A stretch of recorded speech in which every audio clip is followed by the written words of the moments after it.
Hi. Oh my gosh, I've been having internet issues all day. I'm sorry I ended up pushing it back.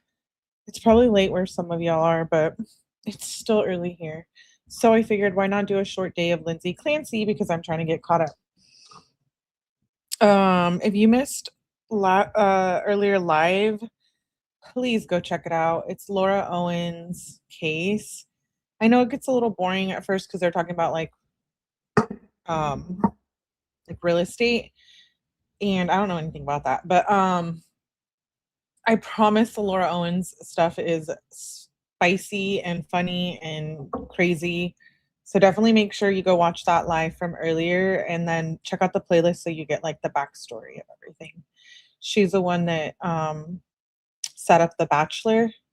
I don't watch The Bachelor, but that's where I know him from. With fake pregnancies amongst other men. So it gets pretty crazy. Only 10:30. I know, but I know some of you go to bed early, so I was like, um, and I had internet issues. It was like an outage, and just right now it said it's fine. So I figured we'll do day 3. I know day 3 and day 4 were really short. Yeah. So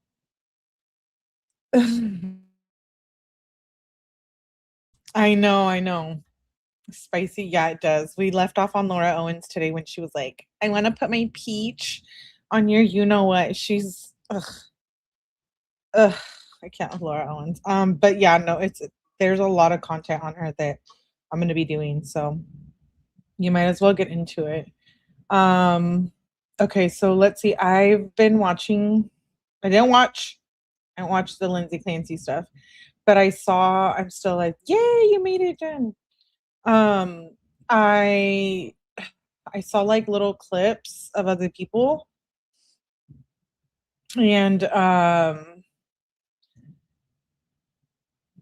somebody was like, I believe she did it now. And I'm like, well, yeah, obviously she did it. But she was like, I think it was intentional. She changed her mind. So I don't know what happened today in court. Don't tell me. I'm still getting caught up. Let me pull up day 3. Yeah, day 3 and day 4 were short days. So I wonder if it was because it was brutal or because they just needed it for court purposes. Okay. That's today's schedule. Tomorrow's schedule, as best we can tell, we're going to do that view sometime probably in the morning. We're going to go to a couple of spots that have been mentioned in the testimony. A lot of you are saying that. I don't know. I don't trust that man, says Janice. From what I'm hearing, not a lot of people do. I read the jurors went to the house to do a walkthrough, so it was short. Oh, okay. Fine for me, because if day 3 and 4 are short, that means I'll be caught up by Monday if we do a Lindsay live. We're doing a members only Kenzie live, I think tomorrow, and I'm getting back into Kenzie. I took a little bit of break. I know everyone was shocked when I had Bubba on. So I do want to talk about that and I guess go over all of that. I hope you guys enjoyed that interview, by the way. I shall be having another guest on hopefully this week. Is it gonna shock you just as much as Bubba did? Yeah, maybe. I'm just keeping it real. But no, there's 2 more guests I'm working on, so okay. I just got your message, Jen. Let's hear what thank you. I really hope I mean, somebody actually left me a comment, was like, "Can you help me? Can you help me? Can you train me on interviewing?" And I was like, "Interviewing?" I'm like, "No, ma'am. I am not a professional. I just came on here and try to do the best I can." And I'm comfortable with Bubba, so it was good. Good vibes. Okay, let's get started. I said we'll go over a little bit more tomorrow, but you'll be getting out of it. We'll all going Cheers. together in a bus Thank you, Debbie. with the court officers, the staff, the attorneys, myself, and we're going to get out of the bus. So, you know, that's just a word for the wise for footwear and to double check the weather. I'll go Okay. into that a little bit more probably by the end of the day, but in case I forget, that's what we're going to do. And then the thought would be after that, we'll come back. We'll probably go again till sometime around in between 3 and 4. Okay, so that's the schedule. And then at the end of the day tomorrow, I'll address kind of where we are in regards to the timeline and this kind of overall schedule, just so you have some kind of idea where we are. All right, so with that, we're gonna return to the case on trial. Commonwealth is presenting its evidence. Attorney Sprague. Thank you, Your Honor. Commonwealth calls Officer Stephen Hall.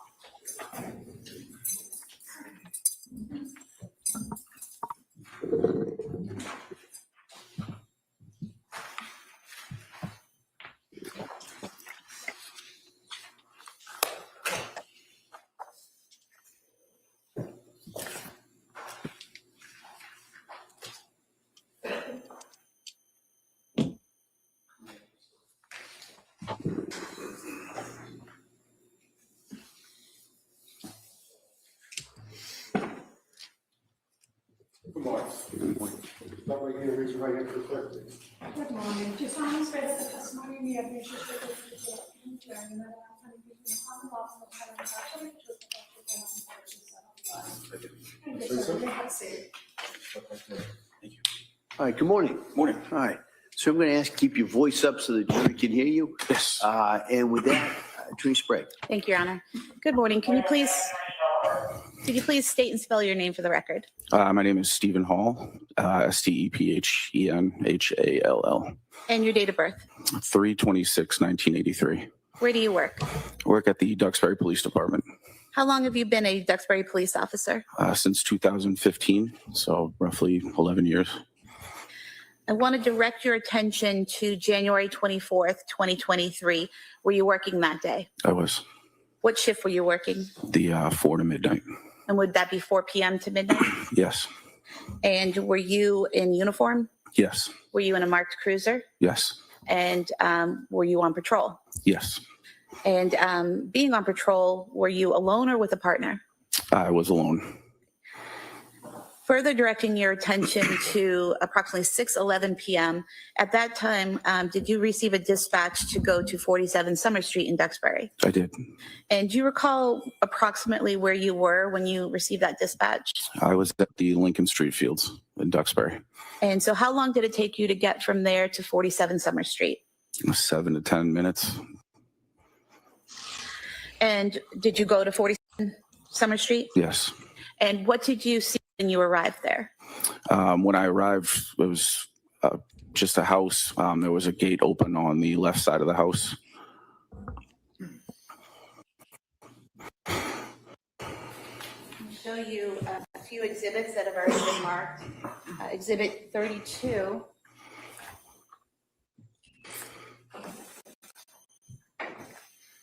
And exhibit 33. Is this the house you responded to? Yes. I'm showing you exhibit 34. Is that the left side of the house? It is. And exhibit 35 is the gate that you went in depicted in this exhibit. It is.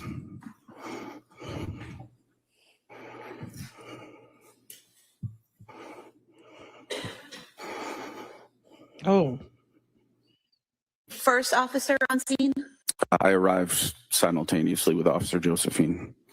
and he also an officer with Duxbury Police? Yes. And so did you both head to that same direction, or did you go in different directions? We both went to the backyard as we were dispatched to. And you said you went to the left, correct? Yes. We heard a male voice calling for us on the left side. So, And that's where you headed? yes. Okay. And did you encounter a male in the backyard? Yes, And did you later learn his name was Patrick Clancy? I did. What was his demeanor? He was upset. Didn't know what was going on. So, And did you see anyone else in the backyard? no. Did you see anyone on the ground? Yes. And who was on the ground? Miss Clancy. Is that Lindsay Clancy? Yes, And do you see her in the courtroom today? I do. Could you point to her? No issue with ID, Your Honor. Record may reflect the witness has identified the defendant. Thank you. Where was she positioned? She was on the ground if you were looking at the backyard on the right side.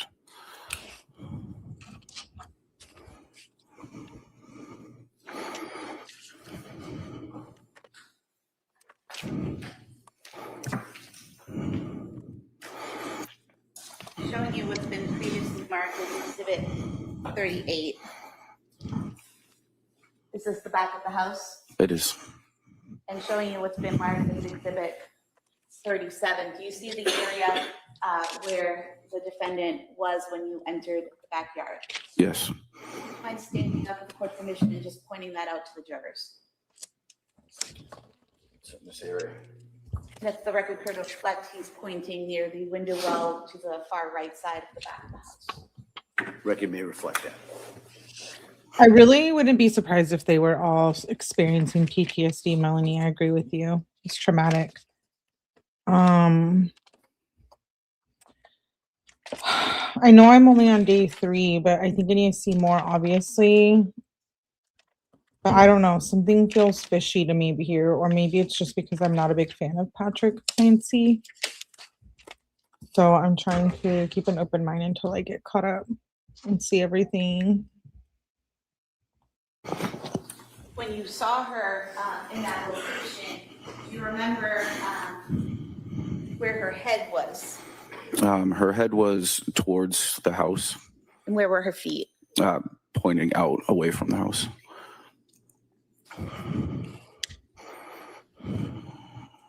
Are you trained in first aid as part of your job? Yes.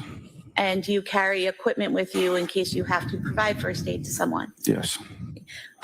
When you saw the defendant on the ground, did you go to her and observe any injuries? She had cuts to both wrists and to the left side of her neck. The cuts to her wrists, were those actively bleeding when you saw them? No, they were not. When you saw the cuts to her neck, were those actively bleeding? No. Did you, based on your training and experience, feel the need to provide any medical care to those cuts or use any of the equipment you had to tend to those cuts? Not at that time. Was she conscious? Semi-conscious, in and out of consciousness. And what was she doing that gave you that indication?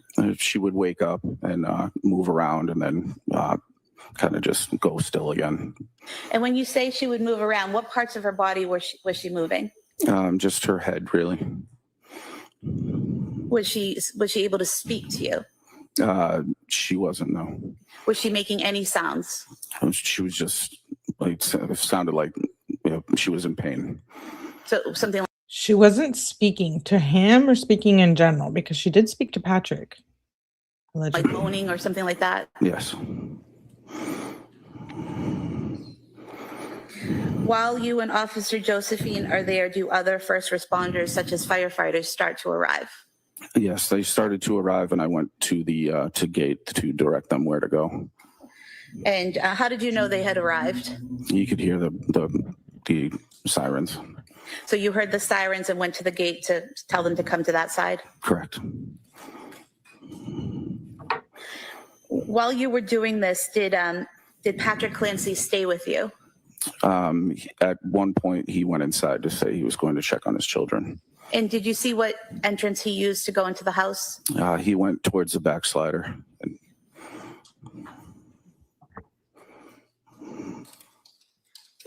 Shortly after Patrick Clancy went inside the home, did you receive a call on your radio? Yes. And what did you hear on your radio? Dispatch said that he couldn't wake them up. And did you know what they were talking about when you initially heard that? Not really, no. Did something then catch your attention? Yeah, I heard a loud scream from inside. And could you tell where it was coming from? Just inside the house. And the screaming, was it words or just sound? It was just a sound. When you heard that screaming, what did you do? Myself and Officer Josephine ran towards the slider and entered into the house. And when you entered into the house, do you remember what room you entered into? Into a kitchen. And when you entered into the kitchen, could you still hear that screaming? No. We could hear he was talking, but there was screaming was done. When you said he was talking, who was talking? With Patrick Clancy. So you could hear Patrick Clancy talking at that time? Yes. And could you tell where he was? Yes, he was in the basement. And did you head to the basement stairs? Yes. Showing you what's been marked as Exhibit 41. Are these the stairs that you went to? Yes.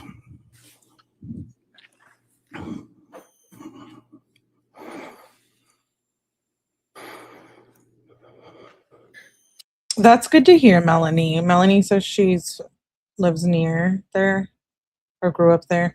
Very supportive of Lindsay. My niece was a freshman. She was a senior. No one has a negative thing to say. I have friends who worked with her in the medical field and just can't believe it. Thank you, JC Mason, for becoming a new member. Appreciate you. Oh, that makes it even more sad. More sad? Sadder? Did you go to the bottom of the stairs? I did. Once you got to the bottom of the stairs, is it accurate that you either have to go right or left? Correct. Which direction did you go? We heard Patrick Clancy talking from the right, so we went in that direction. Could you hear what he was saying?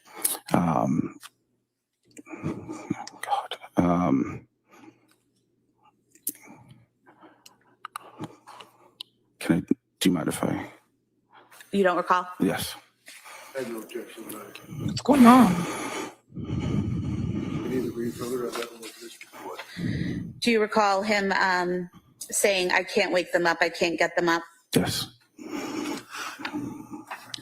And do you remember his demeanor as he was saying that? He seemed very upset. What did you do in response to that? He came from a back room, so we ran into that back room.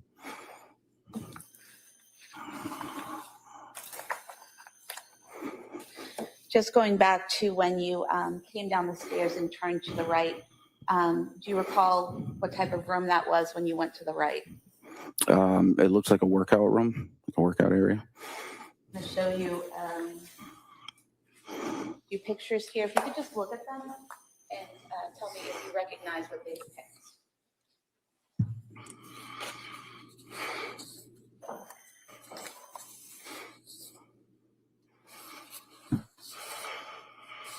Yes.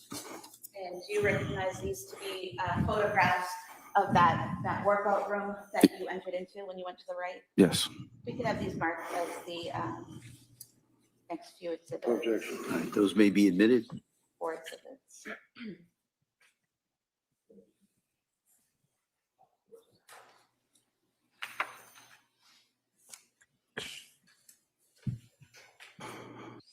I agree, Crystal. Yeah, he looks like he's about to cry. Why does the police officer seem more emotional than the dad? Good question.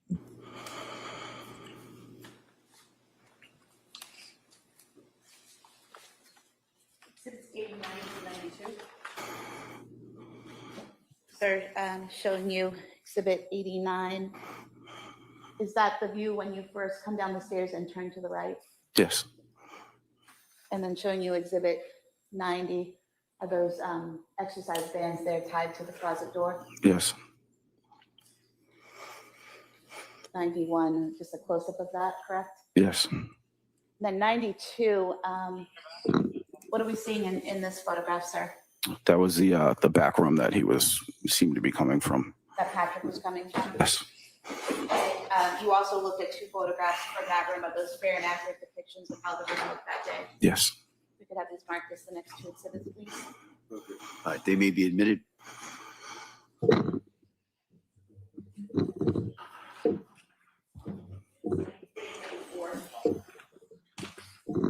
Sir, did you head to that back room? I did. And what did you see when you got to that back room? Just past the door on the left side, there was a body of a young child. And do you remember what position the child was in? He had his feet towards the door and his head towards the wall. And was he on his back or his stomach? Or... He was on his back. And do you recall what he was wearing? He was shirtless. I believe he was just in a diaper or underwear of some sort. And showing you Thank you. exhibit 93. If you wouldn't mind just pointing out where you saw his body. Record reflect, he's pointed to the area of the yellow exercise band. It may reflect that. And sir, that yellow exercise band, did you see that in that position when you saw the body of the child on the floor? Yes. Exhibit 94 was at that position.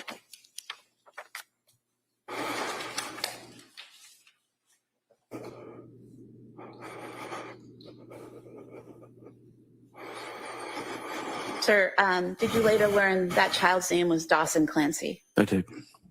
And can you describe his physical appearance when you saw him? He was discolored, like a bluish purple. Do you remember what his face and neck looked like? No.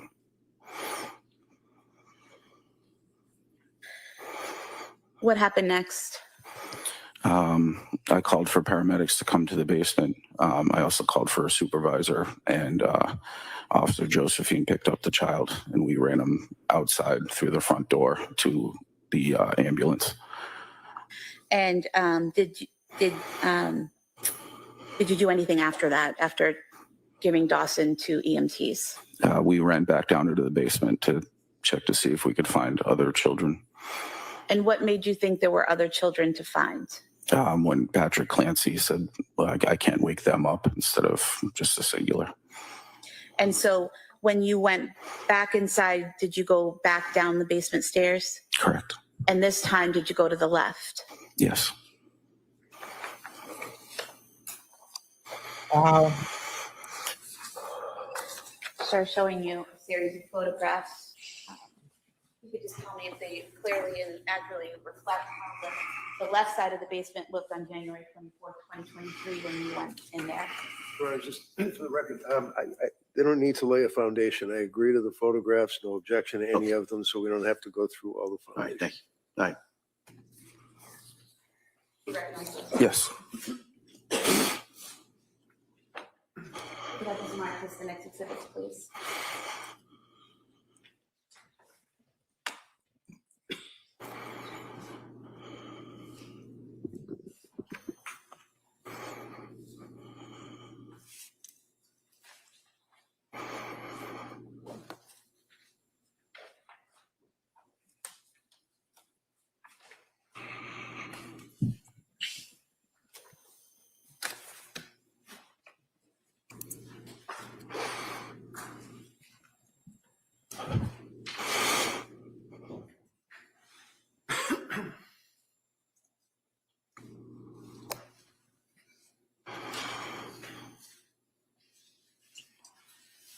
Exhibits 95 to 102. Mark. Thank you. Sure. Sir, showing you what's been marked as Exhibit 95. Is this what you saw when you went down the stairs and went to the left, that first view? Yes. And then showing you Exhibit 96, is that a further view as you go into the room? Yes. Now, when you went into that room, what did you see? There were two children on the floor, motionless, and EMTs and paramedics were working on them. And did you later learn that those children were Cora Clancy and Callan Clancy? Yes.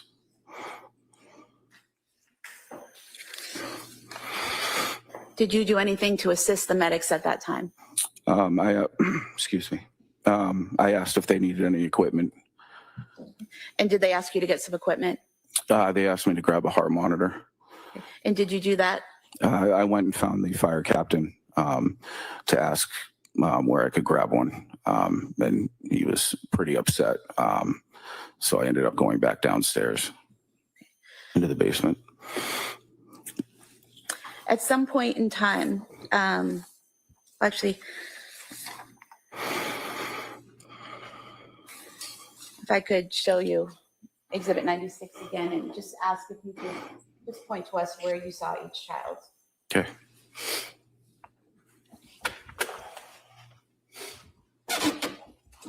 Here.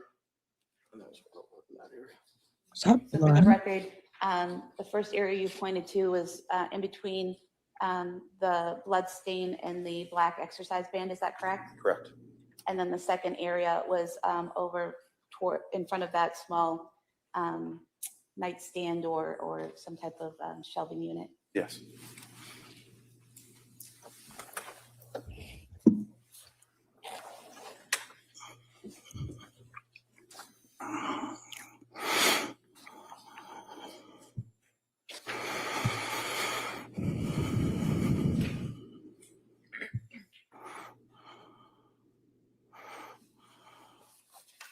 At some point in time, did you go back outside?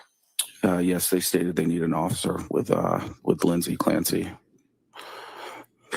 And I'm going to show you a photo here outside near that window well that's towards the right of the house. Is that where Lindsay Clancy was, where that medical debris is? Yes. And just showing you another photograph. Is that just showing further to the right in a broader area of that same scene? Yes. I could have the close-up mark as the next exhibit and the broader photo as the All following. right. They may be admitted. It's 103 and 104.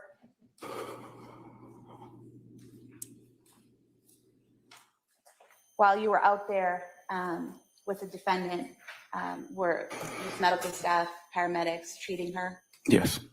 And did you happen to look up? Yes, I did. What did you see when you looked up?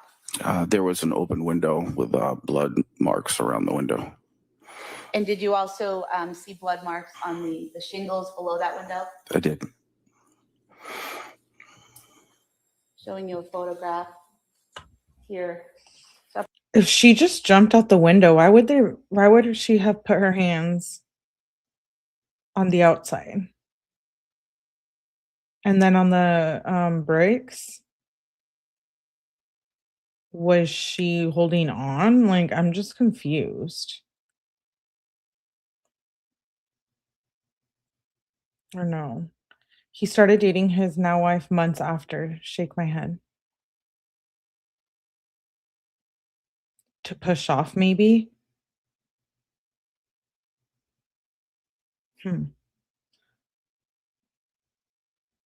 Did Patrick just like move on pretty fast? Or he just, maybe this made him hate his, well, not hate, but maybe not be in love with his wife and move on? Or was he already in this relationship?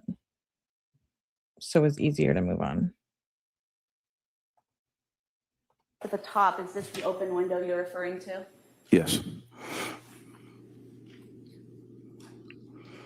I feel like if you were jumping off, I guess maybe like I feel like you would do it from the inside rather than the outside. I don't know. I'd have to see how they think she was standing there, or I don't know. It seems odd. Thank you, Amy, for the jewels and Ivy. And the shingles here to the left and right, just below that window, are those the blood marks you're referring to? Yes. And here in this photograph, you had mentioned blood marks on the upper window. Is that what you're referring to? Yes. Yeah, I guess to get out. And then here at the top of the lower window, these marks here, are those the other blood marks that you saw? Yes.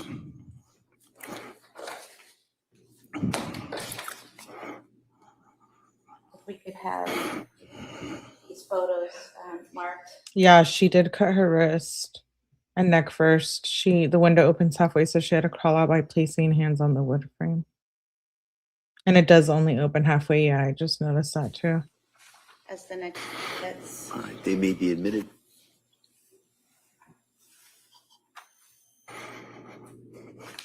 Wow.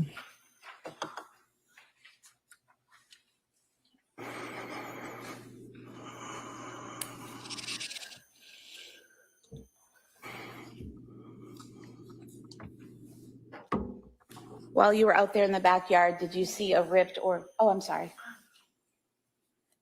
105 or 108. While you were outside, did you see any ripped or torn screens on the ground? No. What did you do next? I just went over to the paramedic, asked what I can help him with. He said she was good, but she kept taking her face mask off for oxygen, and so I just kept replacing it back onto her face. And when you say she, are you referring to Lindsay Clancy? Yes. And did you then help them get the stretcher to the ambulance? Yes. I have nothing further. All right. Reddington?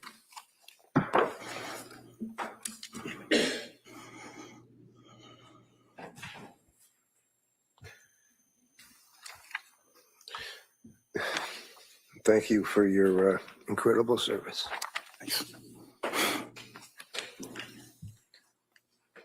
All right. So you may step down. Thank you. Thank you. Oh, that was it? Wow.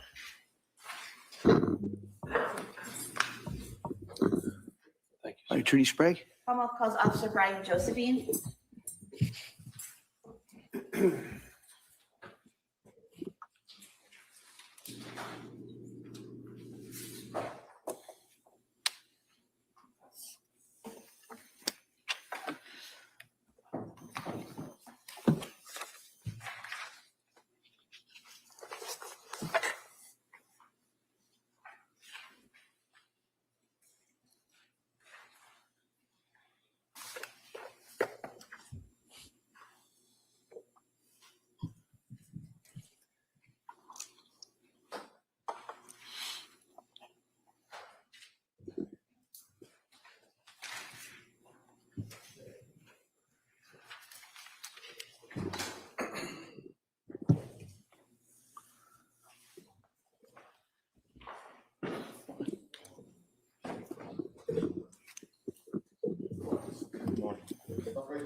Good morning. Do you solemnly swear that the testimony and the evidence you shall give to the court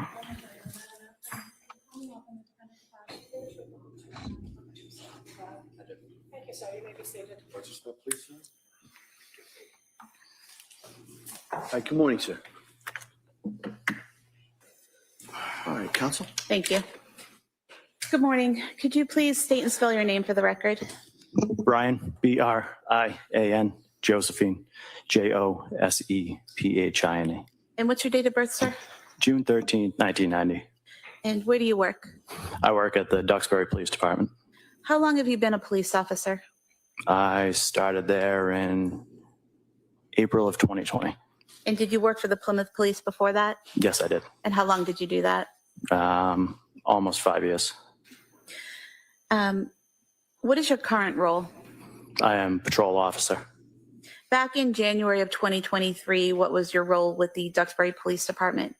I was the school resource officer for Alden and Chandler. I work with kids, kindergarten through 5th grade. Directing your attention specifically to January 24th, 2023, were you working an overtime shift that day? Yes, I had picked up an overtime shift. And what shift was that? It was 4 to midnight, but I was scheduled to work till 8 p.m. 8 p.m.? Yes, ma'am. So you were scheduled to be there from 4 p.m. to 8 p.m., is that correct? That is correct. And you were in a cruiser, and a marked cruiser in a uniform? Yes, I was fully dressed in Duxbury police uniform. I was in a marked cruiser, Duxbury Police 172.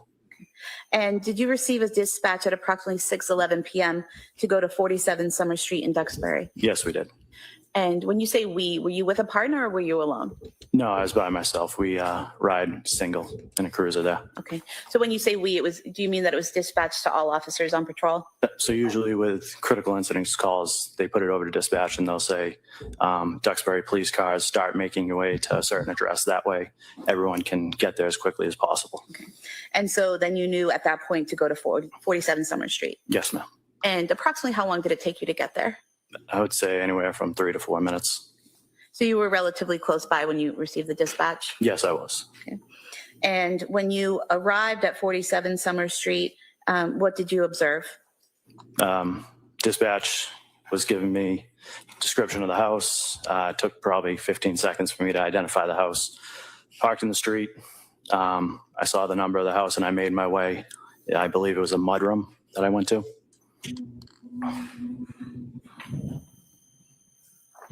Showing you exhibit 33. When you say the mudroom that you went to, did you actually go inside the house or did you go to the door to the mudroom? I went to the door to the mudroom to check if that was unlocked so I could make my way to the back of the house. And is that door depicted in this photograph? Yes, it is. And is it the door to the left of the garage? Yes, it is. And was the door locked or unlocked? It was locked at that time. So what did you do next? I radioed dispatch just for confirmation of where that party we were trying to get to was located. They told me it was around back of the house, so I tried to make my way that way. And when you went to the back of the house, how did you get there? Well, referring back to the picture where the car was parked, I went to the right side and I went around the garage. There was a fence and I went over the fence, I believe. So showing you exhibit 33, again, you went by these cars and around the house to the right. Yes, that's correct.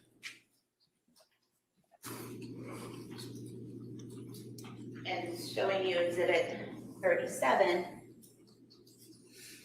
does that mean that you would have been coming around the house over here by the garage on the left and in the porch, the deck? Yes, that's correct. And when you came around there, what did you see? I made my way. I observed two parties, one lying in the ground and one standing over it. And I started making my way towards the other end of the house, which is towards this fence, as you guys can see in reference to that photo. And so when you say the other end of the house, are you talking about this area here, the father's furthest right two windows? Yes, that is correct. And the person that was standing, did you later learn that was Patrick Clancy? Yes, I did. And the person on the ground, did you later learn that was Lindsay Clancy? Yes, I did. And at some point in time, was Officer Hall also back there with you? Yes, he came from this side over here, the opposite direction in which I came. So facing the house, he would have come around the left side of the house if you're facing the house? Yes, he parked on the street and came from this side, the opposite of where I came from. Okay. And do you recall what Patrick Clancy was doing when you first saw him? He was standing over Lindsay at that point. It appeared that he was trying to communicate with her. I observed him with a cell phone. It was kind of down by his side, so I don't know if they were talking or what, but it was probably a split second. And then he turned in my location, saw me because I was illuminating the yard with my flashlight. And then that's when me and him crossed paths. Okay. And so you said you saw him with his cell phone by his side. Was it in his hand by his side? Yes, I believe it was in his left hand. Okay. And you say you crossed paths with him. Approximately where did you cross paths with him? It was probably right by the bulkhead, I would say. And so in the photograph to the right of the deck is the bulkhead, is that correct? That is correct. And where was he headed? He was heading, I believe, up towards the deck. Yeah, obviously I didn't know it at that time, but he was just walking past me pretty fast in an abrupt manner. So. And did he say anything to you as he passed? No, he did not. And after you crossed paths with Patrick, where did you go? I went to the female party. And did you speak to her? I attempted to. And what did you say? I just was trying to get basic information, where she was hurt, where she needed attention, anything I could do to kind of help her until fire arrived. And did she respond to your questions? She mumbled and it wasn't a definitive answer. Did you observe any injuries? Yes, she was laying on the ground. There was cuts to her right wrist, I believe, and to the right side of her neck. And were those cuts actively bleeding at that time? They were bleeding, but not profusely. Did you, are you trained in first aid? Yes. Did you feel the need to put pressure on those wounds immediately? No. We also carry medical equipment such as tourniquet, gauze, stuff like that. And I believe due to the circumstances that I didn't need to utilize those tools. And the tourniquet that you carry, is that in case someone has some type of cut where an artery has been damaged or cut? Yes, it is. Okay. And you're trained to recognize when it's something serious like an artery spraying blood everywhere versus a cut that doesn't need a tourniquet? Yes, we are. Okay. And you didn't see the need for a tourniquet? I did not know. Interesting. And based on your training in first aid and as a police officer, as a first responder, did those wounds appear life-threatening? No, they did not. Did other emergency personnel from the fire department begin to arrive? Yes, so I would say I tried to talk to Miss Clancy for probably 30 seconds to a minute. And at that point, coming from that opposite side of the house, I observed Duxbury fire personnel show up. And our protocol is to kind of turn the medical over to them because they're more highly trained than we are. Okay. And at some point in time, do you hear something? Yes. What do you hear? Myself and Officer Hall were standing by that window and we just started hearing loud screams. And what did you do when you heard those loud screams? We immediately were trying to figure out where they were coming from. I'm not sure if dispatch or something came over the air and said something about the basement, but we both just started making our way back towards the deck part of the house. Did you go in through the sliding glass doors? Yes, we went up the deck and through the sliding glass doors into the kitchen. And did you then head to the basement? Yes. Okay. And could you hear any sounds coming from the basement as you entered the kitchen? Yes, it was the exact screaming that I heard from the window. And did you go down the stairs to the basement? Yes, we did. And did you see anything as you went down the stair after you went down the stairs? So we went down the stairs and there was a picture at the bottom of the stairs, I believe, of Lindsay and Patrick. And the basement splits off into two, a right and a left area. And the screams were coming from the right area. So that's where we directed our attention to first. Okay. And did you see Patrick? Yes. That right side opens up and it's like 2 rooms, I believe. So we went into the first room, which was kind of dark and there was some clutter and stuff around, and Patrick was in that back room at the time.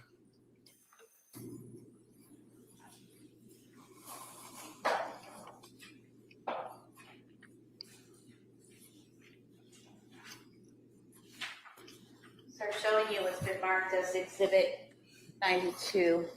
Is that the Yeah, I was curious about the blood too. I saw somebody say,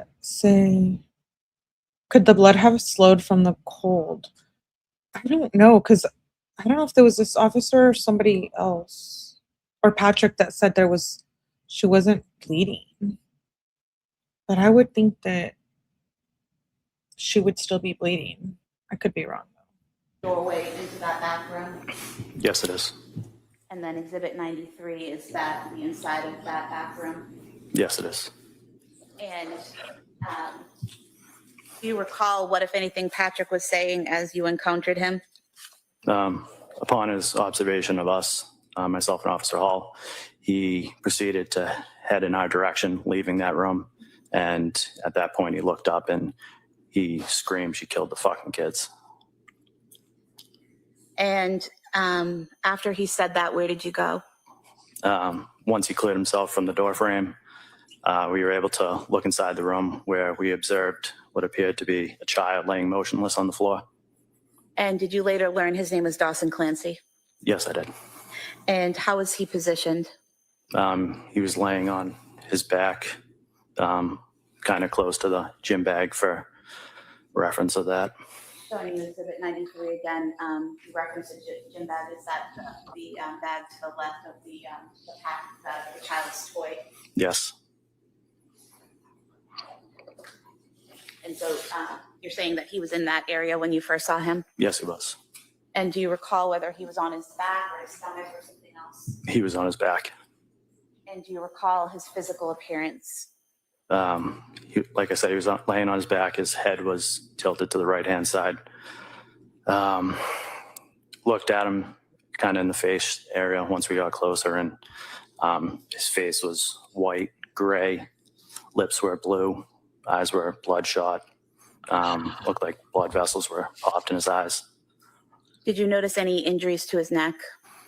Seeing that, my first instinct was to kind of grab his head and tilt it to the side, see if I could get a pulse. But I mean, based on my training experience from previous incidents, I knew it wasn't going to be good. So I moved the head. That's where I observed some red marks on that right-hand side. Of the neck? Yes. And in that exhibit, 94, there was a yellow exercise band, correct? Yes. And I believe in prior testimony, you may have called it a blue exercise band. Is that correct? Yes. But it's clearly yellow in the photo, right? Yes, it's clearly yellow. I mean, there was, Testing the color of the exercise band. Right, good. So what was your focus at the time? the child. And once you saw him there with these injuries, what did you do? Based on my observations, I knew there wasn't really much I could do. So I picked the child up, went chest to chest. And as I did that, it was kind of like a mucus or a foam that leaked out of his mouth onto me. I grabbed him, went back towards the way we came down into the basement, and I headed up to the stairs where Sergeant Homestead was coming down the stairs, and I started yelling to him to get out of the way.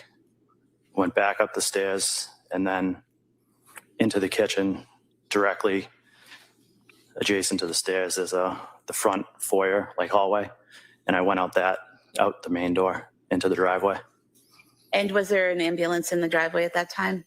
Yes, the ambulance was backing up and had pretty much just parked, and one of the fire was walking around to the stretcher out back. So I rushed over with Dawson and I put him on the stretcher, and that's when Sergeant Homestead and fire personnel started working further on him. What did you do next? I went back into the house. And why did you go back into the house? I remember hearing something about kids and multiple, and I just went back. And when you went back in the house, did you go to the basement?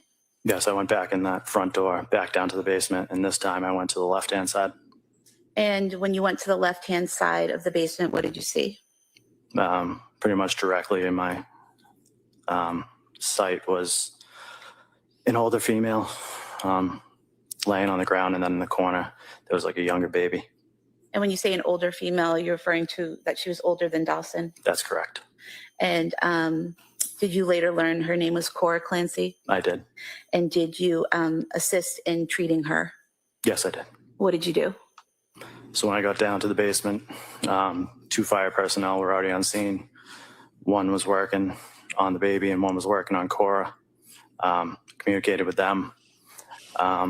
We worked together, and I took over doing chest compressions of Cora.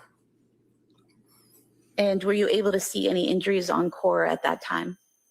Yes. She had kind of the same injuries that I explained with Dawson. The pale tint, bluish lips, bloodshot eyes, blood vessels popped. But this time she also had like dried blood around her mouth. And did you also see an area of blood near her on the floor? Yes, there was a relatively large area of blood on the floor. Actually, when doing CPR on her, I was beside her, and that blood seeped through my pants. So I ended up moving her a little off to the side so I could position myself better. Just showing you what's been marked as Exhibit 97, this red brown stain on the rug. Is that what you're referring to? Yes.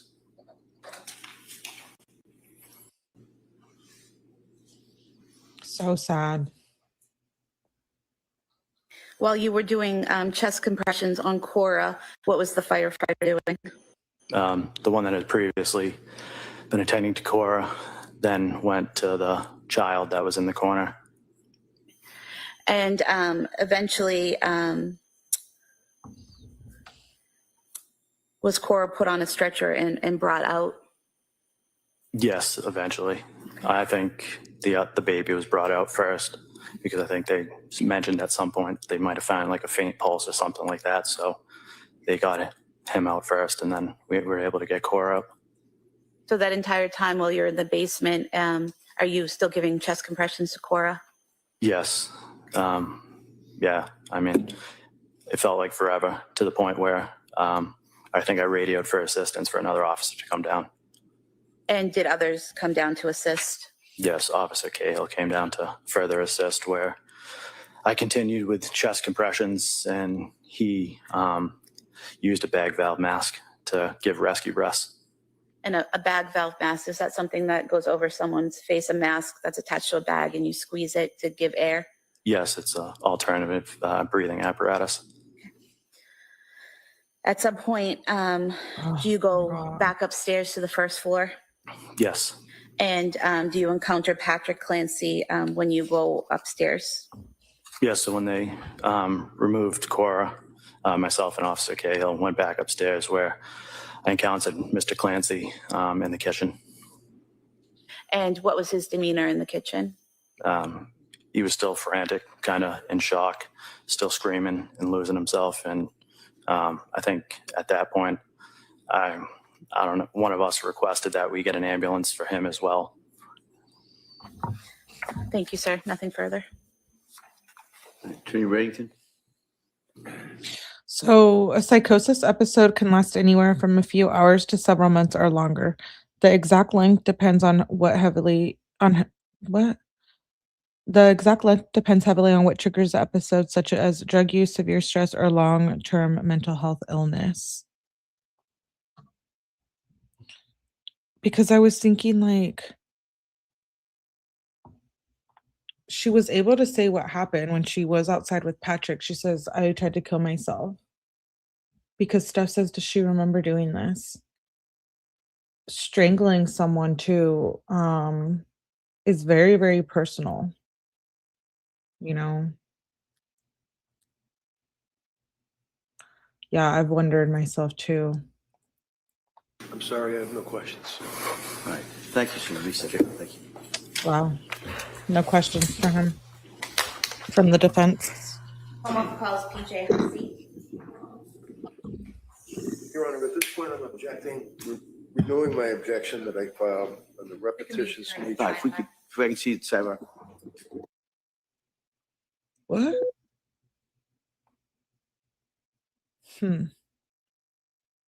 Okay. So this sidebar lasts a little bit or what? Yeah. Did they just go straight into a break or something?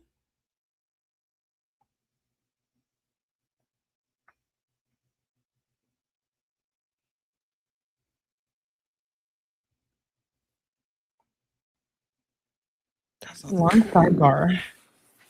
Good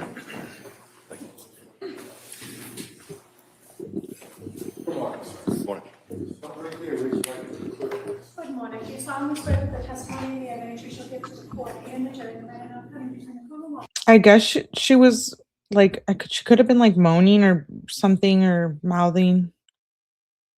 But I wondered that yesterday. How did she had a broken larynx? Was it trachea or larynx? How'd she say anything to Patrick, right? Like, you never get those babies out of your head. I could not imagine living. How does she get a broken trachea? That's a real question. You can't strangle yourself. Was it a broken trachea that she had? We haven't gotten to the part of the doctors.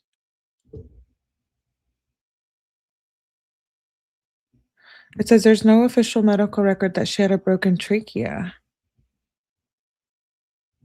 Severe spinal fracture that left her paralyzed.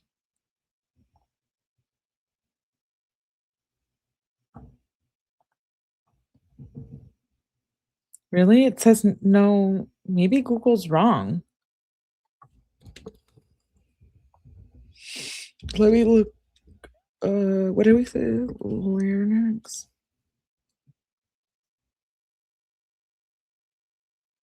Didn't say she had a broken larynx either. Did you guys hear that in the court?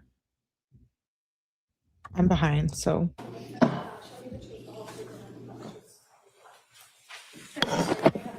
Watch your step, please. All right, good morning, sir. Good morning. If I may. Yes, please. Thank you. Good morning. Could you please state and spell your name for the record PJ Hussey, Hussey, and your date of birth? 5/5/1963. Where do you work? Duxbury Fire Department, And how long have you been a firefighter? 32 years. Are you also a paramedic? Yes. What's the difference between an EMT and a paramedic? Paramedic has advanced life-saving skills, intubation, and medicine we can use on the patients. And is there a certain type of training that you have to have as a paramedic? Yes, every 2 years. And to first qualify as a paramedic, what do you have to do? There's a paramedic. Wait, I want to see what you guys are saying. I read it somewhere, not me. We heard sharing false. No, I thought so. I don't know why I thought that, but I thought she had broken something in her. I heard neck. I heard a broken thyroid gland. Huh. I have to look up the injuries. class that you take, upwards of 2 years. So you take that paramedic class. Is there a test you have to take at the end? A state test, yep.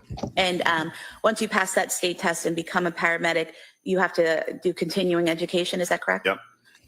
And did you take that initial training, pass that initial test, and then pass all subsequent training to be a paramedic? Yes, And how long have you been a paramedic? about 17 years. What is your current role with the Duxbury Fire Department? I'm a captain, which is considered a shift commander. And in January of 2023, were you in that same role? Yes. What does a shift commander do? Oversees the operations of the town as far as firefighting and medical services. How many fire departments, or stations rather, how many stations does Duxbury Fire Department have? Duxbury has 2. And how far apart are they? About 10 minutes apart. And are they staffed differently from Yes. each other? Yeah. And how are they staffed? At the central station, there's a captain and usually 3, and the other station, there's 2, just 2 firefighters. And for Duxbury, are all the firefighters that work for Duxbury Fire Department also paramedics? Not all. We have 2 EMTs. Yeah. Now, The rest are medics. I'm sorry? The rest are medics. And when you say medics, you're talking about paramedics? Yeah, sorry. No, it's okay. So directing your attention to January 24th, 2023, were you working that day? Yes. And what shift were you working? My own shift, my group, shift 1. And what is shift 1? It's just we have 4 shifts, and I'm just group 1, shift 1. Is there a certain time that spans? Time of day? No, 24-hour shifts, 8 o'clock in the morning to 8 o'clock the next morning. Okay, so you were working 8 o'clock in the morning on January 24th, Yes, and your shift would end 8 o'clock in the morning on January 25th? correct. And were you working in that capacity as a shift commander on the 24th? Yes. Now, do you recall a call coming in shortly after 6 p.m. Dispatching you to 47 Summer Street in Duxbury? Yes, And did you respond to that scene? we did. And how many vehicles and personnel responded? My car, the shift commander car, ambulance 1, and engine number 2. And what was the personnel in each of those vehicles? Not names necessarily, but how many people? We put, usually it's 2 in the ambulance, but because of the severity of the call when it first came in, we put 3 people in the ambulance, a driver plus 2 medics in the ambulance, and then 2 firefighter medics in the engine from the other station. So that would be 6 people in total? 6 total. Yeah. And did you have anyone from the second station respond initially? We all came at the same time. We all got dispatched at the same time. So would that have been 6 people total from both stations or 6 people from the central station? 6 people total from both. And when you arrived on scene, what did you see upon arrival? There's a couple of police cruisers that were there already, just beat us in. And then we had to go up back to where the patient was located. And when you refer to the patient that was out back, was that Lindsay Clancy? Yes, And did you head to the backyard? yes, And did you see her on the ground? I did. And were you personally treating her, or was it the other paramedics that The were other doing? paramedics were treating her. Okay. Yep. And what were you doing? Just supervising the call, just make sure things are handled appropriately as a shift commander.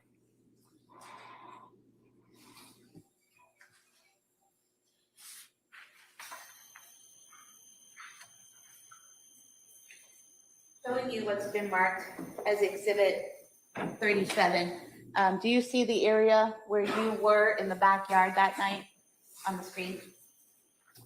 Yes. If you wouldn't mind standing up and just pointing where you were. The patient was approximately right here. I was over here in this area here.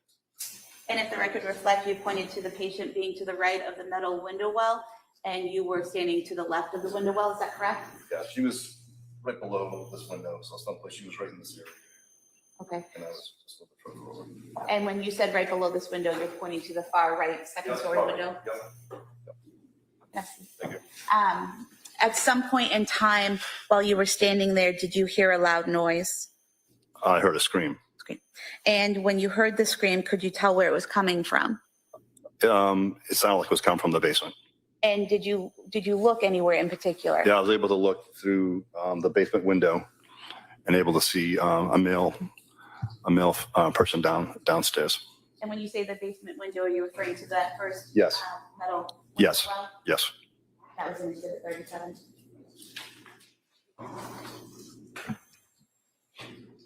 Just showing you, again on the screen here, what's been marked as exhibit 50. This window here on the right, does that fairly represent the window that you looked through and could see down into that Yes. basement office? Yeah. And was the light on in the basement office when you A looked in? light was on, yes. And what did you see when you looked in the window? After I heard the scream, I saw a older male gentleman, now knowing it was Patrick Clancy, unwrapping something from a child's head. And when you saw the male unwrapping something, can you demonstrate the motion that they were doing? Yeah, the child was on the ground. The head was towards the window, so the head was towards the back of the house, and he picked the child up, and he was in a circular motion, taking something off the head, around the neck. Wow. And could you see the child's face? Yes. And what observations did you make of the child's face? The head was blue. And did you later learn that child was Dawson Clancy? Yes. At that point, what did you do? Because of the severity of Miss Clancy on the ground, and now we have another patient, I put a all call in, which is a recall of Duxbury personnel, all Duxbury personnel, if they're available, to come back to the town to help out. For when I need help on the scene, and I also need help in the town to cover the town while I'm busy at this scene. And I also requested a mutual aid ambulance to respond to the scene. Because at that time, there was only one ambulance that was responsible. One ambulance for Miss Clancy, yes, and then I called another. Seeing the next patient, I called another ambulance in. Okay, and what is mutual aid? Mutual aid is it's a shared system that all the towns use. That if we get busy or busy with calls, we are able to call help in from surrounding towns to give us a hand, whether it be fire related or medical related. Does Duxbury only have one ambulance? We have three. Three, but you only had one staff that night? Yes. Okay, so you call in for an additional ambulance. At some point in time, do you learn that there are two other patients, Yes. Cora Clancy and Callan Clancy? Yes. At that point in time, do you have to do anything to call in more assistance? Well, the recall for Duxbury personnel was already put in, so I called two more ambulances at that point. And the scene that night, discovering another victim, was that a chaotic scene? It turned very chaotic very quickly. Okay. Wow. And was it a situation where people would start treating a patient, but then have to move on to something else and someone would take over? Sort of. I had myself as a shift commander. I had an EMT with me, but there's also 4 paramedics. So the way it ended up working, all the initial paramedics were with Miss Clancy in the beginning. And then when we found the other patients, we left a paramedic with Miss Clancy, a paramedic with Dawson, and then 2 paramedics were with the 2 other kids in the other room. And did someone eventually also have to be with Patrick Clancy? Eventually, yes. Yeah, but at the time, there was nobody with him in the beginning. I have nothing further. Thank you. Okay. All right, counsel? No questions. Thank you, sir. All right, thank you, sir. Thank you.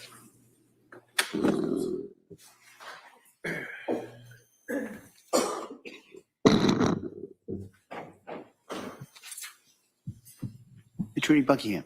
Your Honor, the Commonwealth would call Loring Nudd as its next witness, please. Same objection for the record. All right. Oh, that bow is interesting on her head.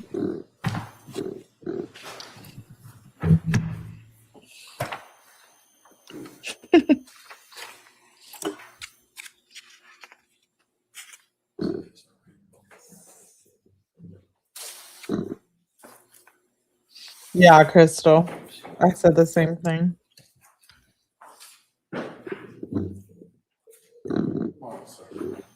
Stop right there, raise your right hand to the clerk, please. Good morning. Do you solemnly swear that the testimony in the evidence you should give to the court and the jury and the general county is Commonwealth and the defendant I do. Thank you, sir. You may have a seat. Want you to stop there? All right, good morning, sir. Good morning. May I inquire? Yes, please, counsel. Thank you. Good morning. Good morning. Could you please tell the jurors your first and last name? My first name is Loring, Loring. My last I did see something about it. I think on X, somebody was like, "Why is she wearing bows?" She's wearing a bow the whole time. I think it's usually a black bow. Oh, okay. I must have missed that. name is Nudd, Nudd. And do you have a nickname that you go by? I do. What's that? Everybody knows me as Chuck. Chuck. Do you work, sir? I do. What do you do for work? So I'm a firefighter EMT with the Duxbury Fire Department. I was at that time. I am now retired. Okay, so when did you retire? So I retired a year ago. A year ago? Mm-hmm. And so how long had you been working with Duxbury Fire before your retirement? A little over 30 years. 30? Oh, wow. And can you explain what your role was as a Duxbury firefighter? So if I was an EMT, which 80% of our calls are probably that related. So I would assist a paramedic, or I would drive the ambulance, or whatever was necessary at the time. And then we were also did fire suppression, and we were all trained in that and went to the academy and all that. Okay, and can you tell us what the difference is between an EMT and a paramedic? So a paramedic requires another year or two of training, and they're able to prescribe meds. I mean, not prescribe meds, excuse me. Give meds that they have according to what they need to do. They can also read the monitor that shows rhythms in the heart and what have you. Is it fair to say that as an EMT, you're trained in basic life-saving techniques, Correct. while a paramedic is advanced life-saving techniques? Correct. And so at Duxbury Fire Department, is it also fair to say that each and every firefighter has that dual role of either being an EMT, a paramedic, and a firefighter? Yes, some are. There might be one EMT, just a basic, where most of them are the medics but we're all firefighters too. Okay. And in the town of Duxbury, does the town itself have its own ambulances Yes. in addition to the fire engines? Yes. And there's also ladder trucks, correct? Correct. Now, when you were working as a Duxbury firefighter, what was the schedule? How did you work your shifts? So we work 24-hour shifts. And then how many days on and how many days off? Wow. So we'd have 1 day on, 1 day off, 1 day on, and 5 off. And a 24-hour shift, when did it start and end? It was 8 o'clock in the morning to 8 o'clock the next morning. So if I direct your attention to January 24th of 2023, you were still working for the Duxbury Fire Department then, correct? Correct. And were you on a 24-hour shift that day? I was. At some point during the day, were you given kind of what your assignment was for that shift? Yes. What was your assignment? So that day, we all kind of float around a little bit, but we had a newer Check, member that had made progress. He was an EMT and then made it to paramedic. So I was kind of what they called the backup guy. So I would do whatever fill-in needed to be done, and I would assist with them if necessary. Okay, and so were you kind of assigned to the ambulance at the central station as that backup person? I was. And the person that you identified was kind of the newer employee. What was his name? Paramedic Doherty. And that would be Daniel Doherty. Daniel Doherty, yeah. And who was the other Duxbury firefighter that was assigned to the ambulance that It shift? would have been paramedic Kevin Heath. So at approximately 6 o'clock or just after 6 p.m., were you advised of a dispatch to a residence in the town of Duxbury? Yes. And where was that dispatch going to take you? So it was going to take us to Summer Street. And so you and firefighter Heath and firefighter Doherty, you all get in the ambulance? Correct. And do you go to 47 Summer Street? We do. Who was in the ambulance? Who was assigned as kind of the driver and the tech? So at that time, because we had heard, what kind of call we had an idea of what call we were going to. The two medics sat up front and were able to converse while I sat in the back and again was that backup guy, more or less. Okay. And as far as the nature of the call that you believed you were coming into, is it fair to say that the initial call had to deal with a female that had gone out the window, possibly a suicide? Yeah, as I remember, it was a second floor fall. At the time that you were dispatched to that location, did you know that there was any pediatric patients or children involved? No. Now, approximately how long did it take to get from the station, Central Station, to 47 Summer Street, if you recall? I'm going to say 4 to 5 minutes. And when you arrived on scene, were there already other emergency personnel on scene? There were. Were you the first ambulance on scene? I'm sure my opinion will change. I don't know what it is right now yet. I feel some type of way about Patrick, but that could just be me. I can't see her doing it. And she was on a lot of meds, but I know a lot of people say she's a murderer and she did it intentionally. We were. How about fire trucks? Were there any other fire trucks from Duxbury? The fire truck, you could hear it in the background, but it wasn't there yet. So is it fair to say that there were some Duxbury police cruisers that had arrived just ahead of you? Correct. Where did you go with the ambulance when you got to that address of 47 Summer Street? So as we were pulling up, I could hear the two guys up front say, the cruisers are in the way of the driveway. So I said, okay, you guys take the call, meaning get out of the car and get out of the truck and get started, and I'll take care of the truck. Okay. And so when you come to the address, are you able to at least pull into the driveway at some point? Not at that point. Because I was in the back, I switched to the driver's seat. And at that time, I saw an officer coming and he was getting ready to move the vehicle that was in our way so that I could back in. And so were you able to then back the ambulance into the driveway? I was. And were there other vehicles that were not emergency personnel vehicles in the driveway? There might have been some of their vehicles, but there might have been, but I don't really. I had enough room to put my vehicle there, and that's all that mattered. Okay, so when you backed the ambulance in, firefighter Heath and firefighter Doherty, what did they do? They had already jumped out. Grabbed the gear, and taken off for the back of the house. Once you got the ambulance secured in the driveway, what did you do? So, assuming that they were going to need a stretcher, I started pulling a stretcher out of the back of the ambulance. And again, you said you backed the ambulance in? Correct. As you were pulling the stretcher out of the back of the ambulance, did you observe somebody coming from the house? Yes. What did you see? One of the police officers was carrying a child. And so what did you do when you saw him carrying the child out of the house? So at that point, the stretcher was almost out of the vehicle. And I said, over here. And he placed him on the stretcher. Were you able to make observations of the child as he's being placed on the stretcher? I was. What did he look like? So his face was blue. He had marks around his neck. And his body was pale. And so once the officer, or first off, was the officer somebody you knew from Duxbury? Correct. It was Officer Homestead. Okay. And once the child was placed on the stretcher, what did you do after you made that initial observations of him? So we rolled it right inside so he could start doing CPR.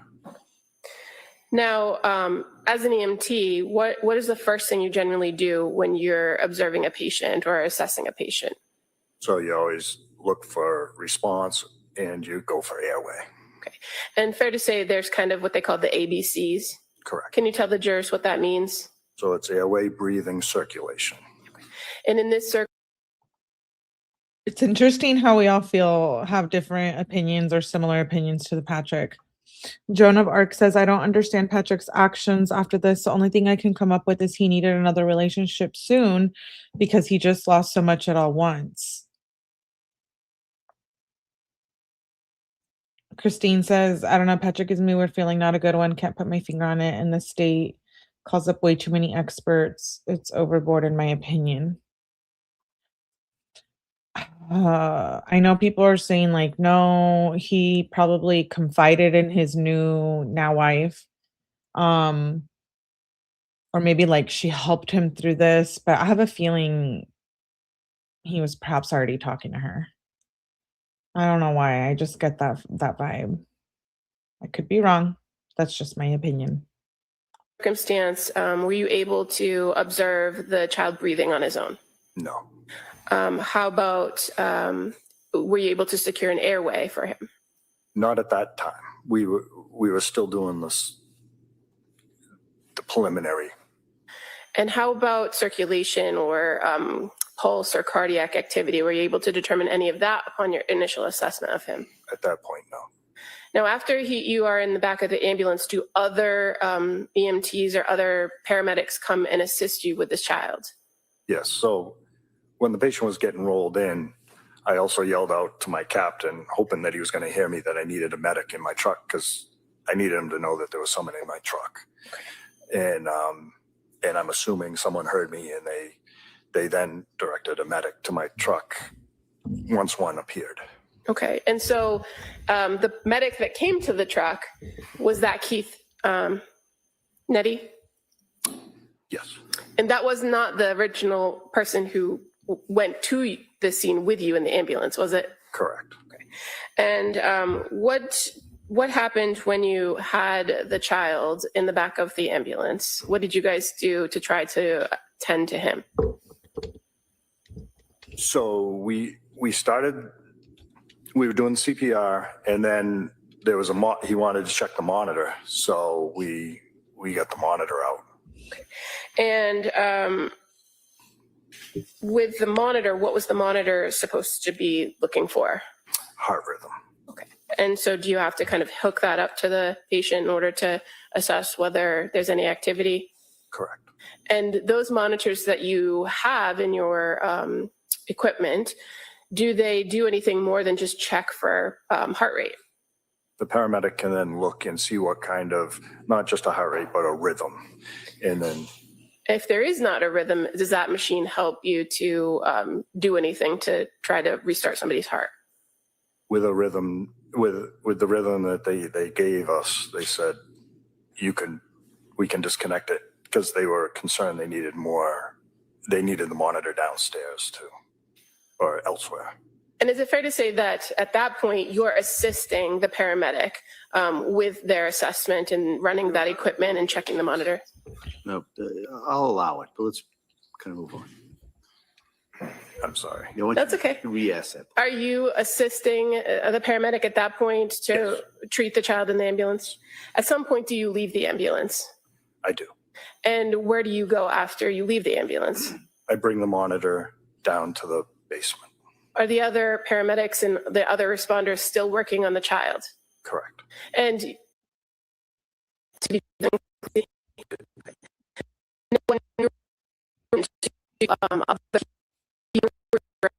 Oh, law and crime. basement. Because my they said they needed equipment in the basement. Oh my gosh. Let me go forward a little bit. Attorney Rington? No questions. Enjoy your retirement. All right, thank you, sir. Thank you. I love Lindsay's lawyer.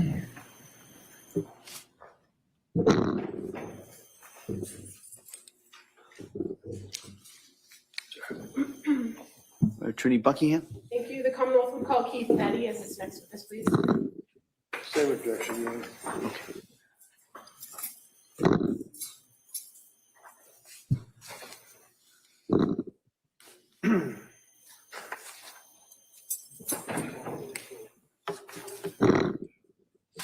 I'm traumatized from Massachusetts after Karen Reed. Was that all the? Yeah, it was. I don't know. It's Lawn Crimes cameraman or footage. If the person was always there, it made it much easier. Surely knew the guy. Yeah, I was thinking that too.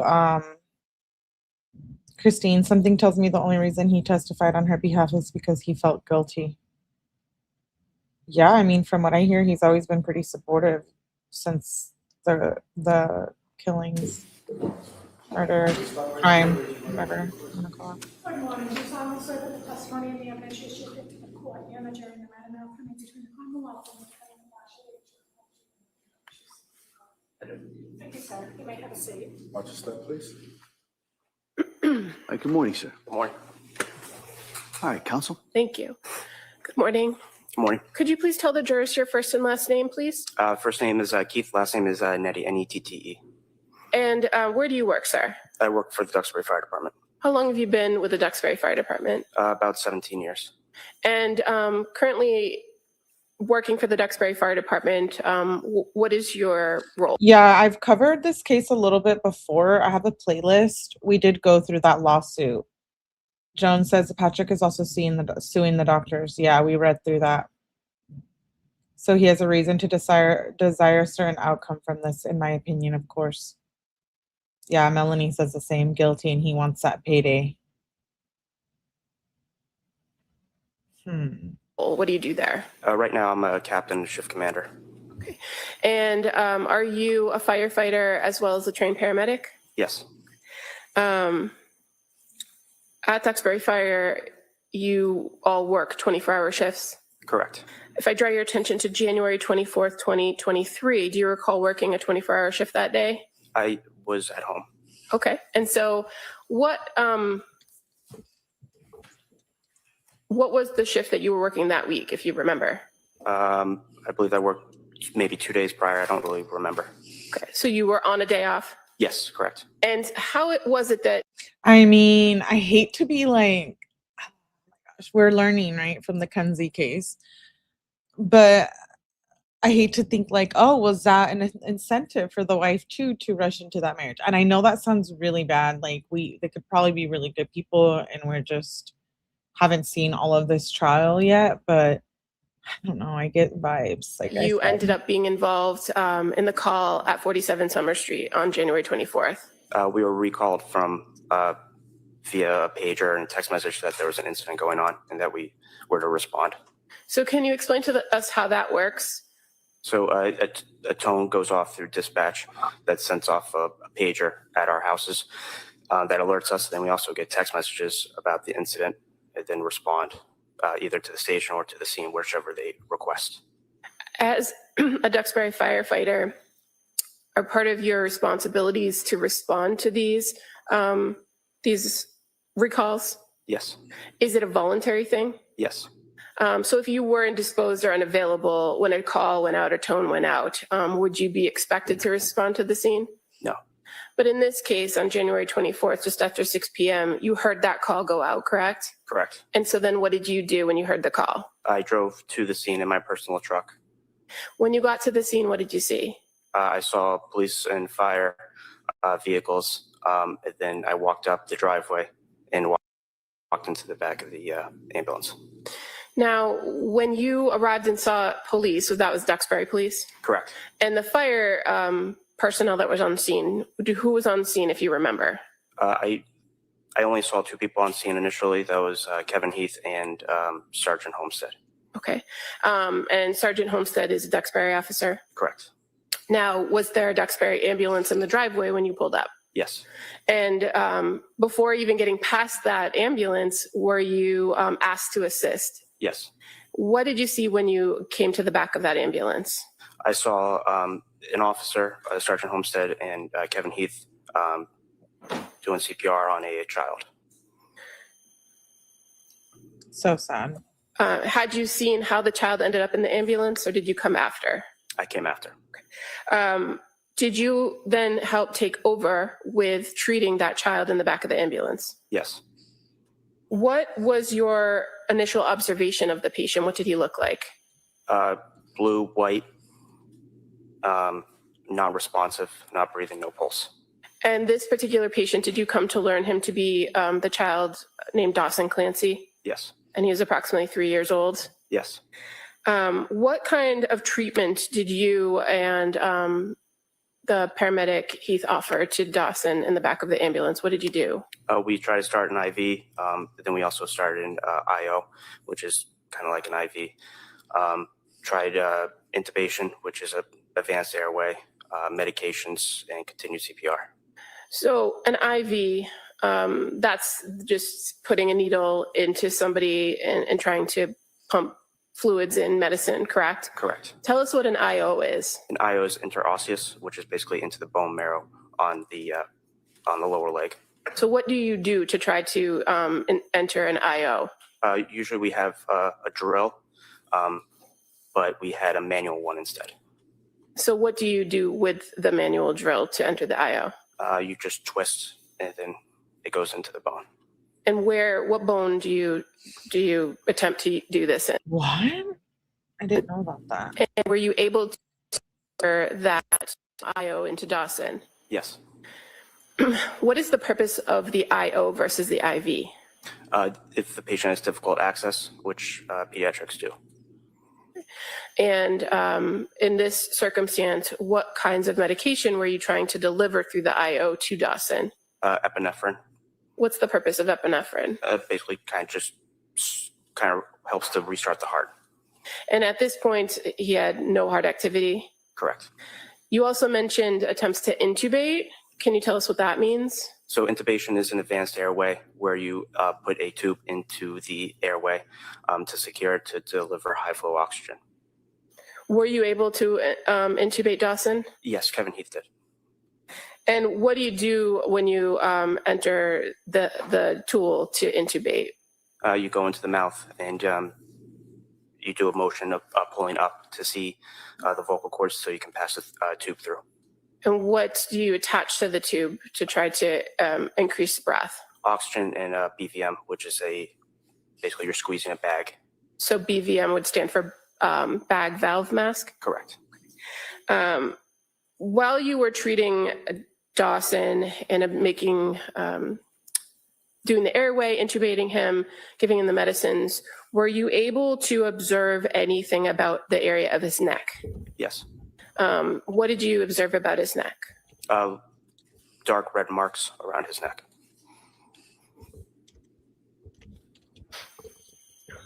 Now, all of this is happening while you are in the back of the ambulance with firefighter Heath, correct? Correct. And do you recall another Duxbury officer being present, Dan Doherty? Yes. Eventually, was that ambulance then sent to the local hospital? Yes. Which hospital did you guys go to? BI Plymouth. On the ride to the hospital, did you ever get a pulse for Dawson? No. Were you ever able to resume breathing using that method with the bag valve mask? No. The efforts to give him the medication, the epinephrine, did it ever do anything to start his heart? No. When you arrived at the Beth Israel Hospital emergency department, tell us how you transferred the care of the patient. We wheeled the stretcher in. We went into the first room, which is trauma 1 and trauma 2. We moved the patient over to their bed and then transferred care. While you were at the emergency department at Beth Israel, did you see another child from that same home come in? I did. And what department brought them in? What fire department? Marshfield. Did you do anything to assist Marshfield when they came through the emergency department? I assisted in compressions when they were getting the child out of the ambulance. And is that something that is ongoing during when you're trying to transfer care to the emergency staff? Yes.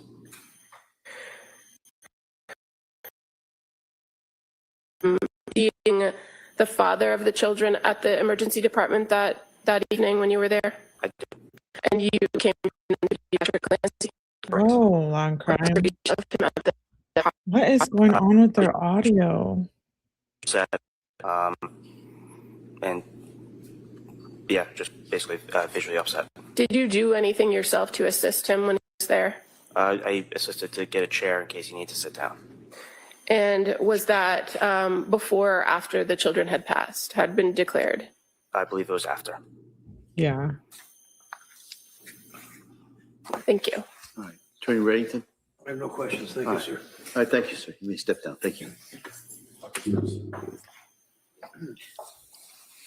Don't tell me they're calling another paramedic or firefighter. The Commonwealth would call Patrick Dwyer as his next witness. Same objection for the record. Okay.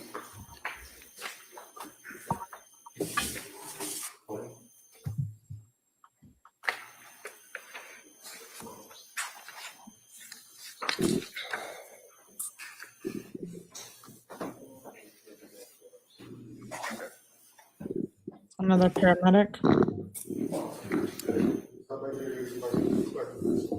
you solemnly swear that the testimony in the evidence you shall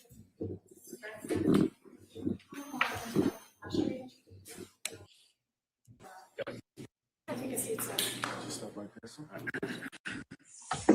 All right, good morning, sir. Morning. All right. Yes, counsel. Thank you. Good morning. Morning. Could you please tell the jury your first and last name? Patrick Dwyer, Can you please spell your last name for the record? DWYER. And how are you employed, sir? I'm a firefighter paramedic at the Duxbury Fire Department. And in what capacity are you a firefighter or paramedic? Do you have any supervisory roles? No, I'm not a supervisor at the department. Now, in your role as a firefighter and a paramedic, did you receive training? Barbie, you're killing me. Barbie says, long crime filling this on a Nokia.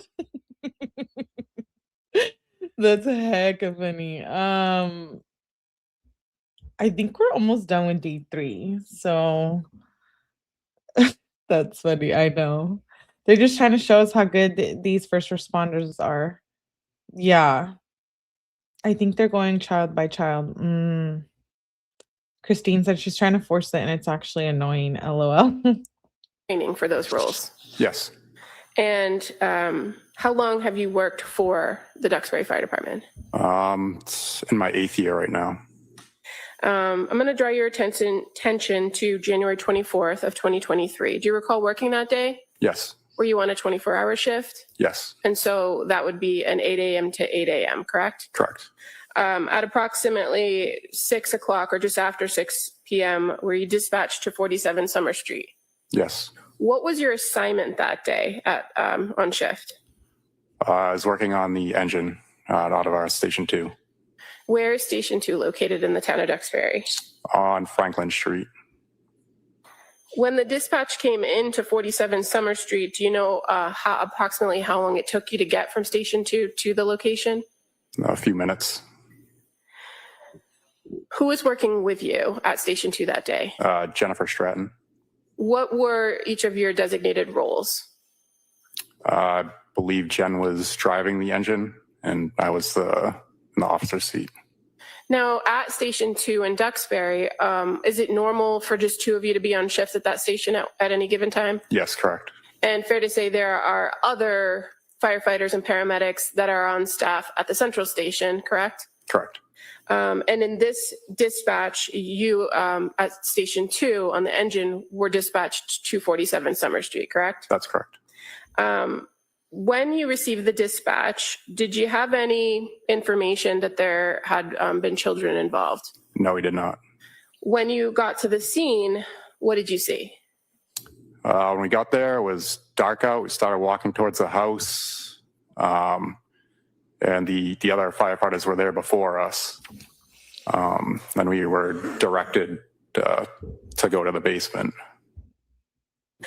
Before going to the basement, were you directed towards the outside of the house and then redirected to the basement? We were walking towards the backyard. So I believe that's where the first person was located. So we were kind of making our way back there. So I'm just going to show you what's been previously marked as exhibit number 34. Can you see it on the screen next to you? Yes. And so would this be 47 Summer Street? Yes. And fair to say you were on your way to the backyard on the left side when you were redirected? Yes. Did you ever make it into the backyard? We went through the backyard to go into the residence. But you were directed to the basement to testify? Yes. If you could take a look at that screen again, I'm going to show you what's been marked as exhibit 38. Can you see over here sliding glass doors? Yes. Is that where you entered the house? Yes. You indicated that you also went to the basement, correct? Correct. When you got into the house and went down into the basement, which side did you go to at the bottom of the stairs, the right or the left? We went down to the left.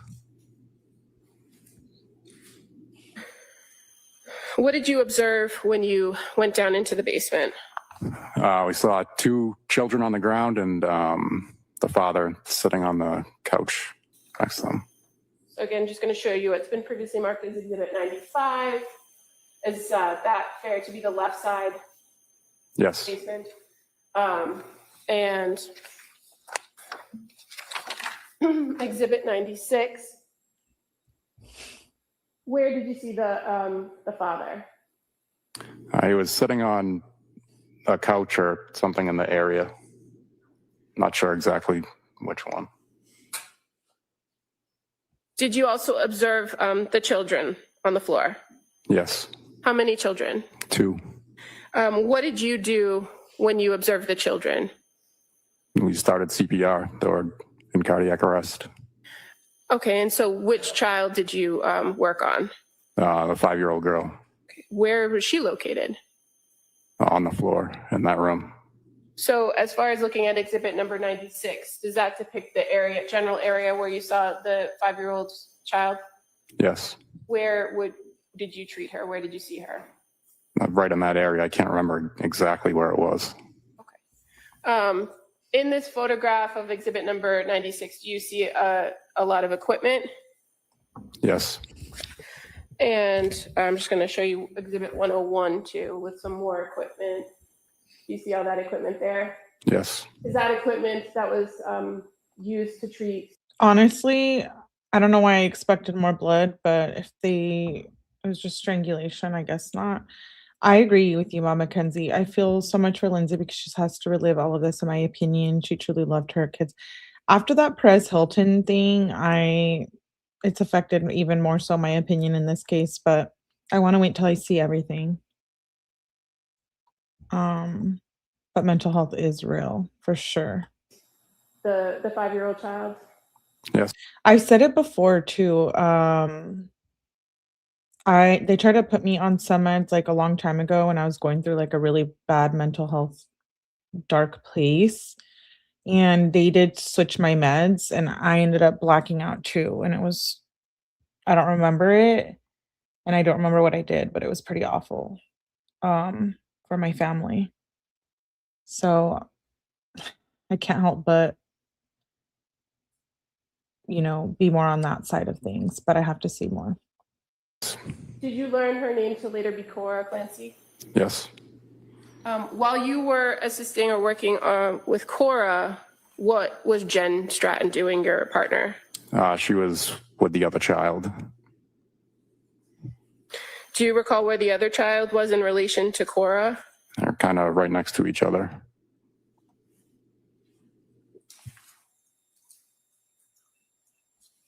So again, showing you exhibit number 96, if you look to the middle of the photograph, there's a red spot on the floor.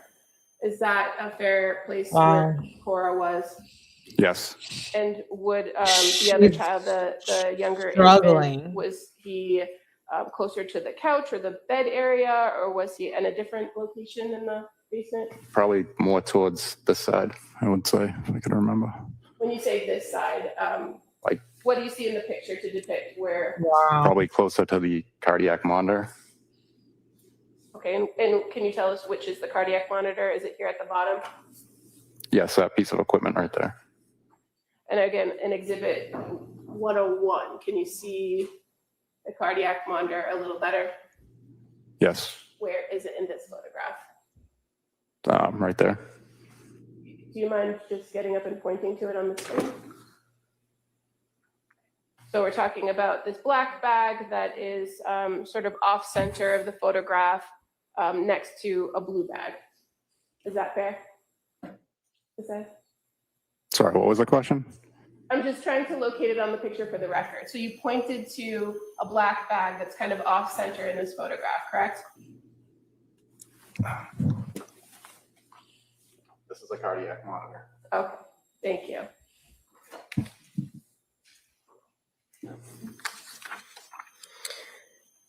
When you started to treat Cora, what were your observations of her when you came upon her?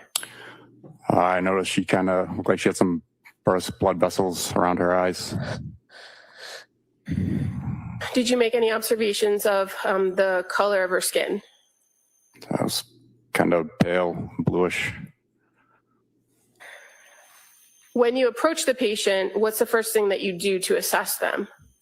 I check for breathing, check for a pulse. Did she have a pulse? No, Was she breathing? no. And when you're doing those things, are you able to make observations of the area around their face, like their nose and their mouth? Yes. In this circumstance with Cora, did you notice anything around her mouth? Around her mouth? Not that I can recall.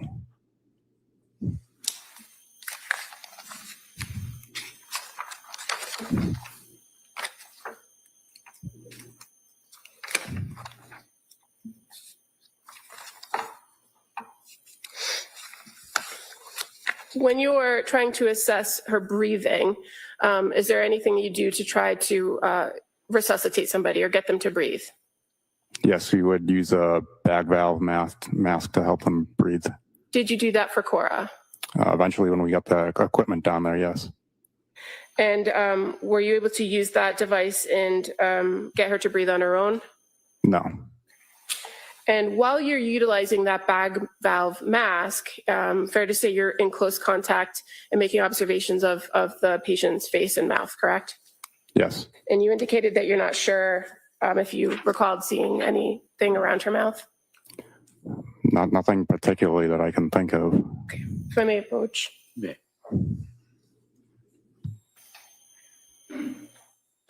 Just going to show you page 9, and if you could read that 17 through 19 to yourself.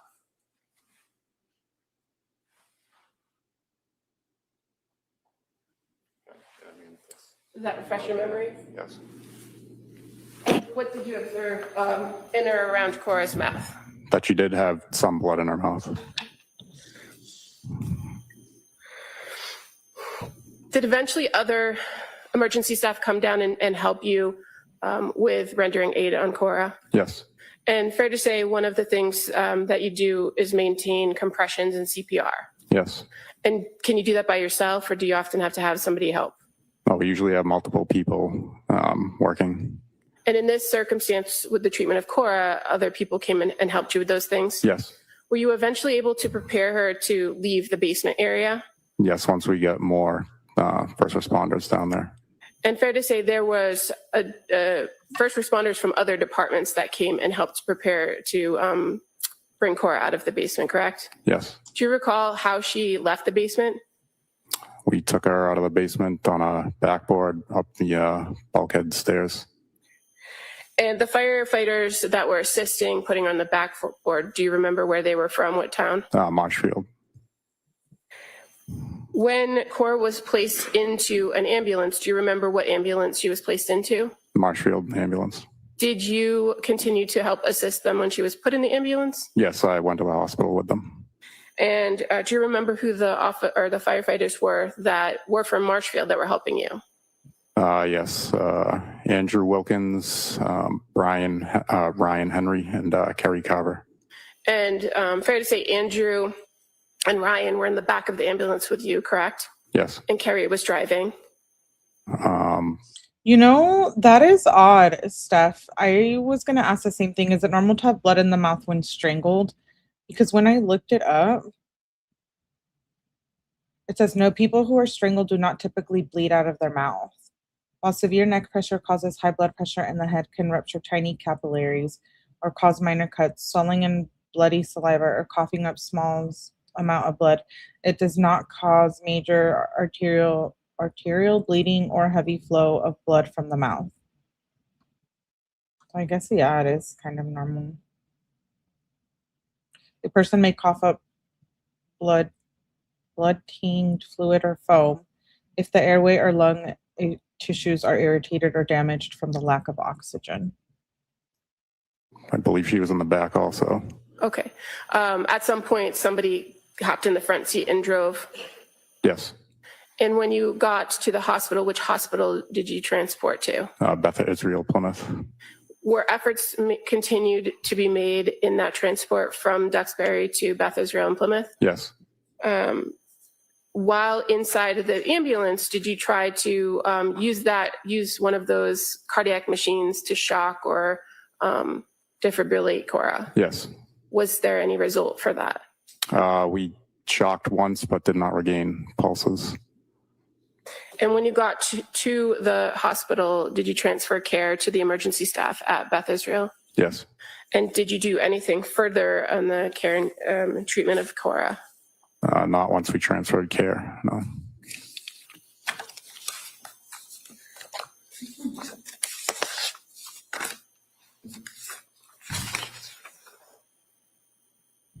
Anything further?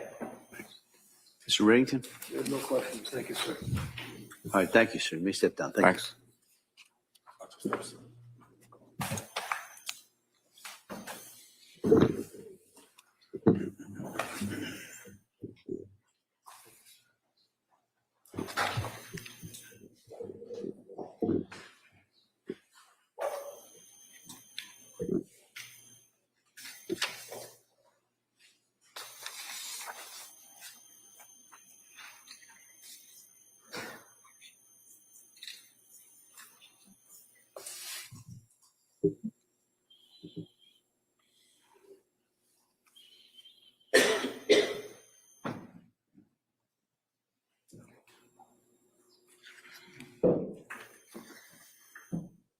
Attorney Sprague? Commonwealth calls Jennifer Stratton.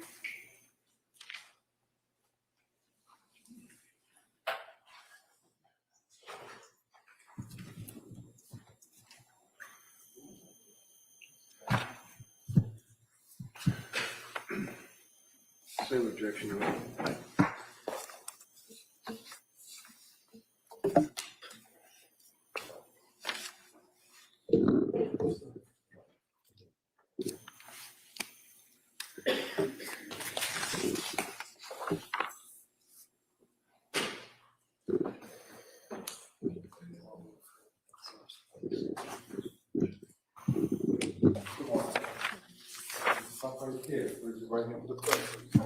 This one is where the testimony and the evidence you should be report. Commonwealth of the You may have a seat. Why don't you stop right there, please? Hey, good morning. Hi. I'm going to ask you to keep your voice up so the jury can hear you, okay? Okay. Great, thank you. Yeah, Attorney Sprague. Thank you. Good morning. Can you please state and spell your name for the record? Yes, Jennifer Stratton, JENNIFER STRATTON. And your date of birth? July 11th, 1986. Where do you work? Duxbury Fire Department. And how long have you been a Duxbury firefighter? 12 years. Are you also a paramedic? Yes. And how long have you been a paramedic? About 13. And have you completed all the training and certification required to be a paramedic? Yes. I want to direct your attention to January 24th, 2023. Were you working that day? Yes, I was. And were you working a 24-hour shift that started at 8 a.m.? Yes. And were you part of a crew that was dispatched to 47 Summer Street just after 6 p.m.? Yes. And who was with you in that crew? Firefighter Patrick Dwyer was with me in the engine that night. And approximately how long did it take you to get from the station you were located at to 47 Summer Street? Maybe 4 or 5 minutes. And were you driving? I was driving that night. What did you see when you arrived? Pulled up to the address, saw our ambulance crew. They had arrived just before we did. They were starting to walk to the back of the house. And did you follow? Yes. And what did you see in the backyard? Came to the backyard, saw firefighter Dan Doherty kneeling next to a person. It was very dark. Ended up being Miss Clancy. That was all we saw for a few seconds. And at that point, did you hear something? We did. Heard a voice yelling for us to get inside of the house, that there was a kid hanging in the basement. And did you go into the house? We did. And what entrance did you go in? Through the slider doors in the rear. And did that lead you into the kitchen? Yes. And then did you proceed to the basement? Yes. When you She said hanging in the basement. got down to the basement, down the basement stairs, would it be accurate to state that you can either go right or left? Yes. Which direction did you go? We took a left. And what did you see when you went left? We took a left and we saw Callan and Cora face up on the ground. And when you saw them, what did you do? I immediately jumped on the radio to ask for 2 additional ambulances, that we needed more help. And Patrick ran to Cora and I went to Callan. And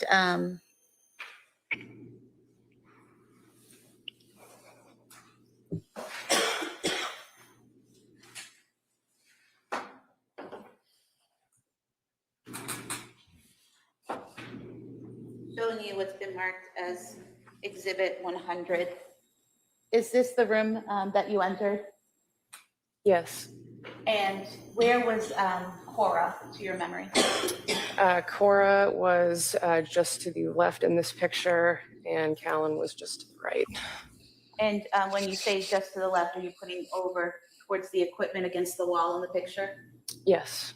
And when you say to the right, are you pointing to the area to the right of the dresser? Yes. And showing you Exhibit 98. Is that the area where Callan was found? Yes. And close up, Exhibit 99. You see the pajamas there, the stethoscope, and the blue exercise band. Yes. Do you? Yeah, she said that they got a call that there was a child hanging. Yeah. I know. I'm gonna go back. I swear. You recall or I caught that too. I'm like, why would they say I hanging? came to the backyard, saw firefighter Dan Doherty kneeling next to a person. It was very dark. Ended up being Miss Clancy. That was all we saw for a few seconds. And at that point, did you hear something? We did. Heard a voice yelling for us to get inside of the house, that there was a kid hanging in the basement. There was a kid hanging in the basement. I'm sorry, but that's very different. Well, yeah. Does the defense question her on this? She must have misheard. Interesting. And did you go into the house? We did. And what entrance did you go in? Through the slider doors in the rear. And did that lead you into the kitchen? Yes. And then did you proceed to the basement? Yes. When you got down to the basement, down the basement stairs, would it be accurate to state that you can either go right or left? Yes. Which direction did you go? We took a left. And what did you see when you went left? We took a left and we saw Callan and Cora face up on the ground. And when you saw them, what did you do? I immediately jumped on the radio to ask for 2 additional ambulances, that we needed more help. And Patrick ran to Cora and I went to Callan. And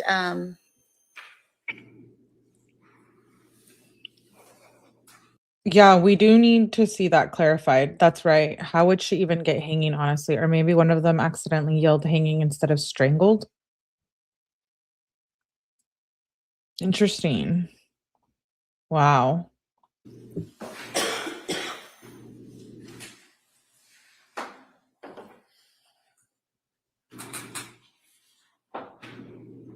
showing you what's been marked as Exhibit 100. Is this the room that you entered? Yes.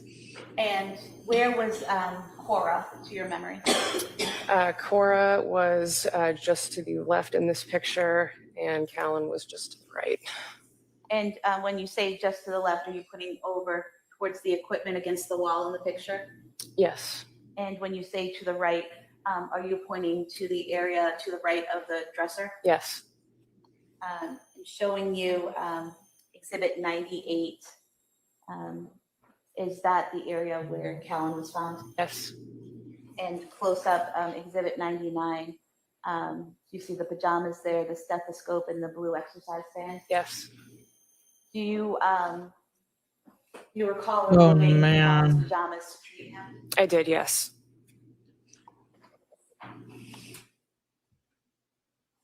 So when you went over to Callan, you remove his clothing. What do you do after that? I didn't remove his entire onesie right away. Made sure that checked him for a pulse. He did not have one. Immediately started chest compressions on him.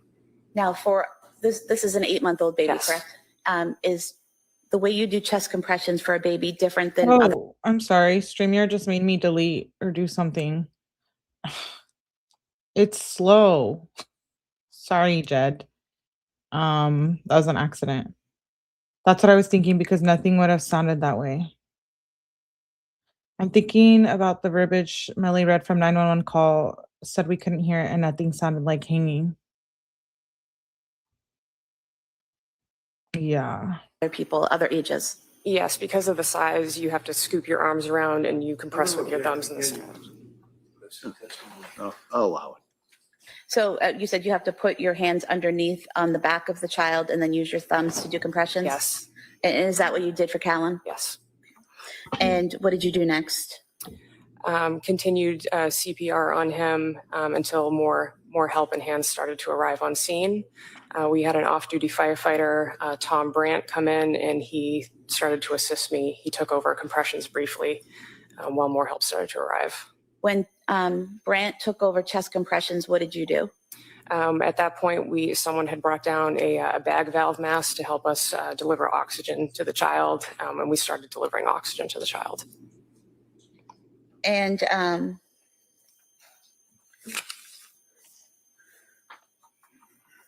at some point, did you remove the pajamas completely?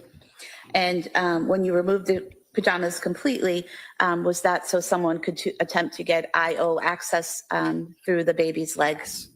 And was that successful? Wait, what did she just say? Sorry, I went to turn down my AC a little bit. Of the child and then use your thumbs to do compressions? Yes. And is that what you did for Callan? Yes. And what did you do next? Continued CPR on him until more help and hands started to arrive on scene.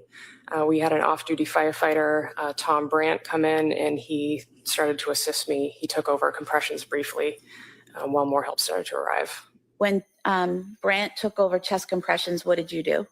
At that point, someone had brought down a bag valve mask to help us deliver oxygen to the child, and we started delivering oxygen to the child.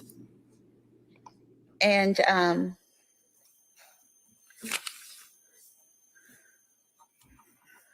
at some point, did you remove the pajamas completely? Yes. And when you removed the pajamas completely, was that so someone could attempt to get IO access through the baby's legs? And was that successful? That was not successful, no.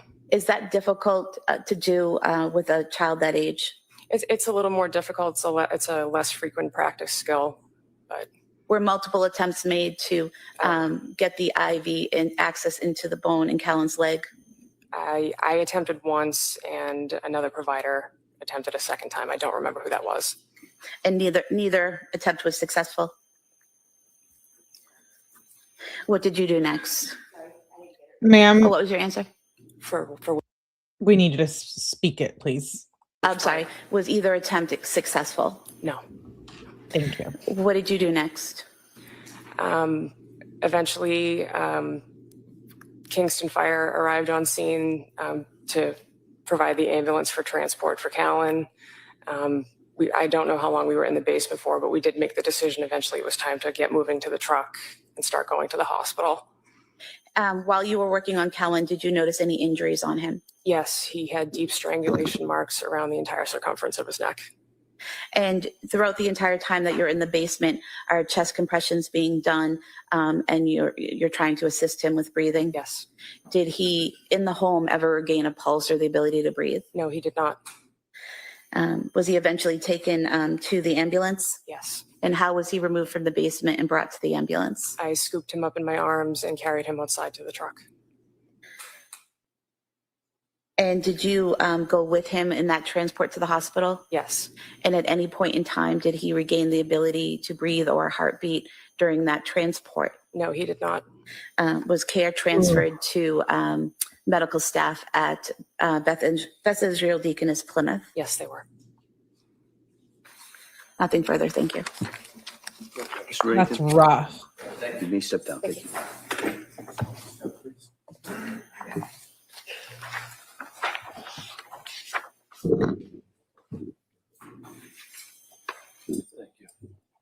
Commonwealth calls Robert Costanzo.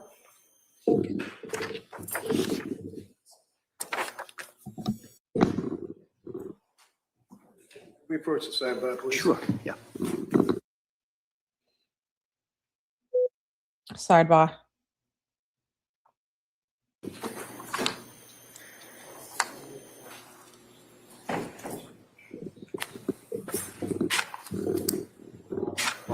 Yeah, we need that cleared up when she was on the stand.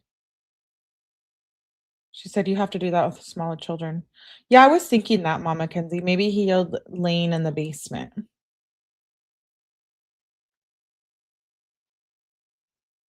Morning, do you solemnly swear that the testimony in the evidence you give Yeah, I think another firefighter or paramedic.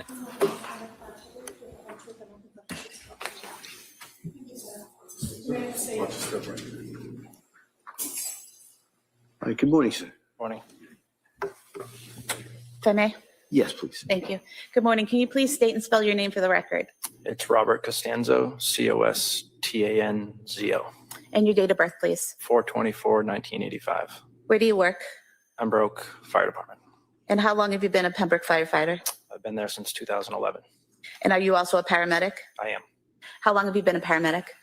I've been with Pembroke since 2011, and I started in EMS in 2006.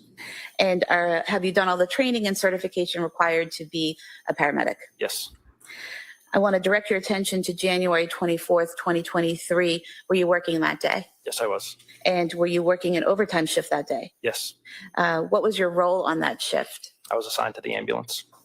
And at some point after 6 p.m. that day, was there a call put out by Duxbury Fire Department for mutual aid? Yes. And being members of the Pembroke Fire Department, did you respond to that request for mutual aid? Yes, we did. Who responded? It was me and my partner, Who was your partner? Dan Smith. And did you go in an ambulance or some type of engine? An ambulance. And did you respond to the area of 47 Summer Street? Yes, we did. And approximately how long did it take you to get there? Between 5 and 8 minutes. When you arrived, what did you see? There were multiple pieces of equipment, other ambulances, police cars. When you arrived, were you directed to the backyard? Yes. And did you see a patient there in the backyard? Yes, we did. And where was she located? She was on the ground with a Duxbury firefighter. She was already C-spined on a longboard with a collar. She was unresponsive, but breathing on the ground. And did you learn her name was Lindsay Clancy? Yes. And when you say she was already on a board with the C-spine, what type of equipment are we talking about? And if you could just explain to the jurors. So it's just a long flat board that we use to secure people when there's possible spinal injury. And she already had the collar on her neck. They had already started treatment prior to our arrival. So they had her all secured to the long backboard with the collar applied. And did you notice anything about her wrists at that time? Yes, her wrists were bandaged previously, assuming some kind of injury. There was no active bleeding or anything through the bandage. It was just, but her wrists were bandaged. Was it white bandaging? Yes. And so nothing was seeping through to your eye? Did you see anything on her neck area? She had some superficial lacerations that we could see around the collar. but we don't typically remove equipment after it's already been placed. So I didn't investigate any further than that. There was no active bleeding that I could see, so we just left it alone.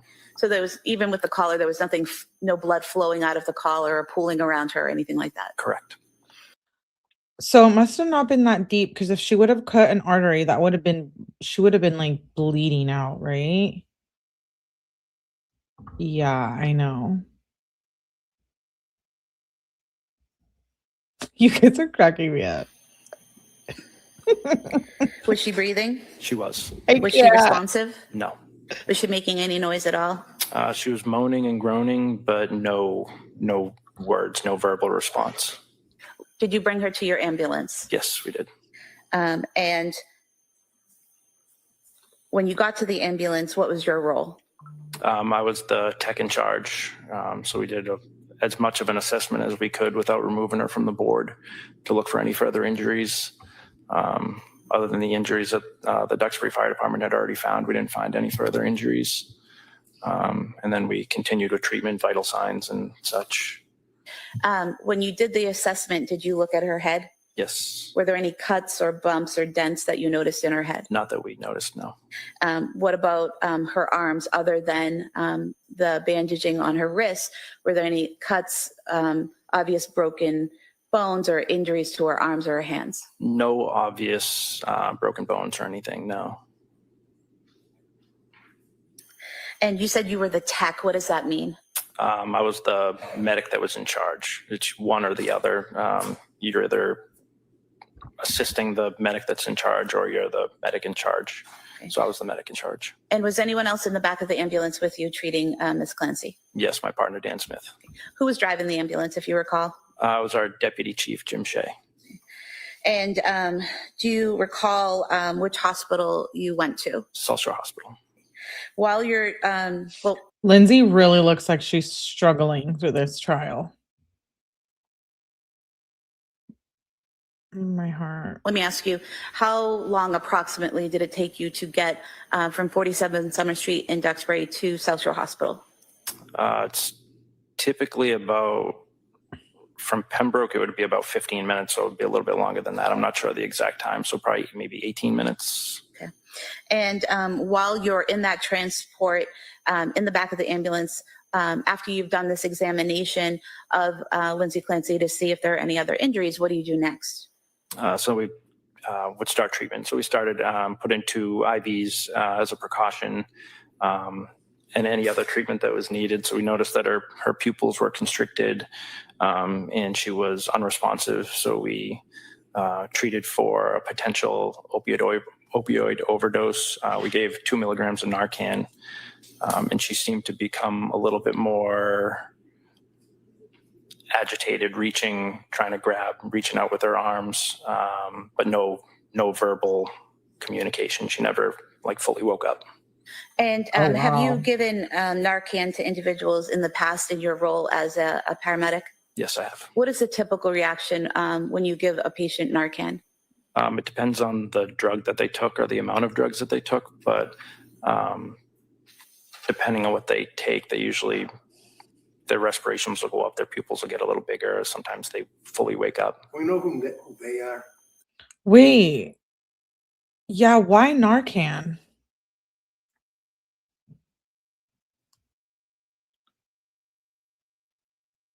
I'm pretty sure that's only used if people are ODing, right? An opioid overdose? Did I miss where he said they gave her opioids?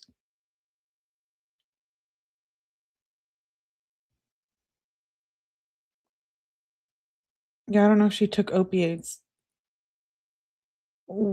Did they think she was on drugs when she tried to unalive herself? That's what I'm thinking. Maybe just in case. Oh, yeah, maybe just in case. Who's referred to? The patient. And you were referring to patients that you've dealt with in the past in your role as a paramedic, is that That's correct? correct, yes. And so they would often wake up when given Narcan? Yes. And what type of drugs, based on your training experience, does Narcan work on? We're trained to use it for opioid overdoses, so heroin, fentanyl, other drugs like that. Okay. And does Narcan typically work on benzodiazepine? We are not trained to use it for anything other than opioids. Okay. And when you gave Lindsay Clancy the Narcan, she did not wake up, correct? No. Did you provide any other care How about why he suspected an OD from the pupils? to Lindsay Clancy on the way to the hospital? Just continued to monitor vitals and make sure there was no decline. Yeah, I just looked it up and it says that paramedics, for a potential overdose. And once you arrived at the hospital, did you transfer her care to the hospital staff? Yes, we did. No other questions? All right. So you're not trained in Narcan on benzodiazepines, is that correct? Yeah, we don't give it for benzodiazepines. And in any event, when you gave Narcan to the body that was laying on the ground, she had already been wrapped up on her wrist, right? That's correct. Already been wrapped up, had the thing on the neck to prevent the head from moving, right? That's correct. And also it had bandages perhaps on her neck area, I'm not sure. There were no bandages that I could see because Just the the neck collar thing. blocks. Yeah, most of it I could see. There are some holes in the collar that we could see some superficial lacerations through, Right. but there was no active bleeding. Her wrists were already bandaged, so we don't take the bandages off after they're on. And Okay, there was no blood that's good. screws. I asked the questions, you can answer them, okay? Narcan administered to Lindsay Clancy on the ground, yes? In the ambulance, but yes. And there was no reaction. It didn't have any effect on her, right? She appeared to become a little bit more, she started like reaching and grabbing a little bit more than she was before. That's consistent as well with a person who's had a head injury, right? Could be. So in any event, the Narcan that you're trained would be dealing with opioids, right? Yes, that's correct. Now, did you know, sir, at all that she suffered a burst fracture of a cervical spine? Did you know that, sir? No. T5 through T6, T4, 6, 7, 8, all exploded, fractured. Did you know that? No. Did you know that there was hemorrhaging into her body, that she fractured every rib in her body? No. It was pretty dark out there, wasn't it? It was. Did you obviously administer aid to her, or did you also have like a flashlight on your head, or were you holding a flashlight, or what? She was already packaged. She was already on the longboard and everything. So we picked her up, put her on the stretcher, and moved out of the backyard into the All right, ambulance. so how long did you handle, if you will, her while she was laying there? On scene, we were only on scene for, I think it was 7 minutes, I think total on scene from the time that we, Chaotic? yes, And it was dark in the backyard, right? yes, There was no exterior lighting, nothing on the house that was lit up like spotlights or anything, right? that's correct. No flashlights, right? No, And you scrutinized a hole in the thing that goes around the neck when someone has a head injury, especially a cervical injury, thoracic injuries. You scrutinized a hole and noted that there was a superficial wound to the neck. that's all we could see through the side of the collar. Who's we? Me and my partner. Was your partner scrutinizing the hole as well? The whole, I don't, You said there's a hole in the thing that goes around the neck. yeah, there's holes in the collar that you can see through. Right, and you were scrutinizing. You were looking through it, right? Yeah. You just told the jury you saw Yes. superficial cut of the neck, right? Yes. Did your partner look through the hole as well? And you've talked about your testimony with the district attorneys in the past, haven't you? Yes, One of the things that they asked you is whether or not it appeared as though the injuries to her neck or wrist were superficial. Isn't that right? yes, And other than looking through the little hole in the thing around her neck in the dark, you didn't see her neck after that was removed, did you? no. That's all you have. Como, redirect? Sir, after the 7 minutes that you were in the dark backyard, you were then in an ambulance for 18 minutes with the patient, correct? That's correct. And there's lighting in the ambulance, correct? There is. And during those 18 minutes in the well-lit ambulance, did you ever see blood seeping through the bandages on her wrists? No, During those 18 minutes in the well-lit ambulance, did you ever see blood pooling around her neck or flowing from the neck? no. Thank you. Anything further? No. Thank you, sir. You may sit down. Thank you.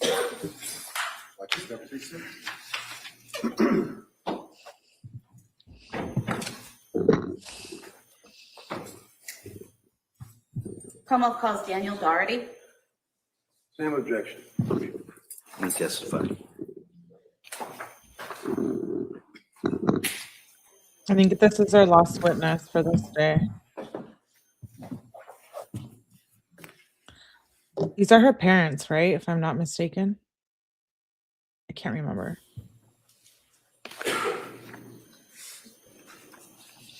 Yeah, I like how he just, I mean, it's probably their job. They probably do it all the time. But who knows? For them to just assume, probably because she was unaliving herself or trying to unalive herself, so they thought she was on rugs. But I mean, you don't have to be on rugs to do that.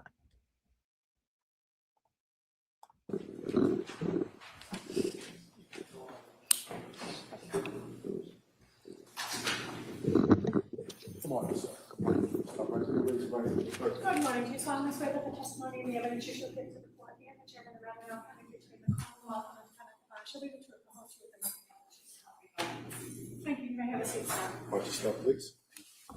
Yeah, Barbie. All right. Good morning, sir. Good morning. All right. Thank you. Good morning. Can you please state and spell your name for the record? Daniel Doherty, Dougherty.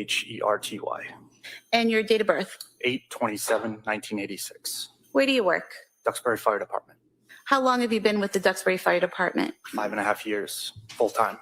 Are you also a paramedic? Yes. And how long have you been a paramedic? 4 years. And have you completed all the training and education and certification required to be a paramedic? Yes.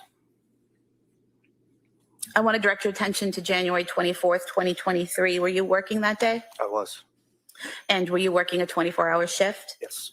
What was your role that day on shift? Firefighter, paramedic. And sometime after 6 p.m., did you respond to 47 Summer Street in Duxbury? Yes.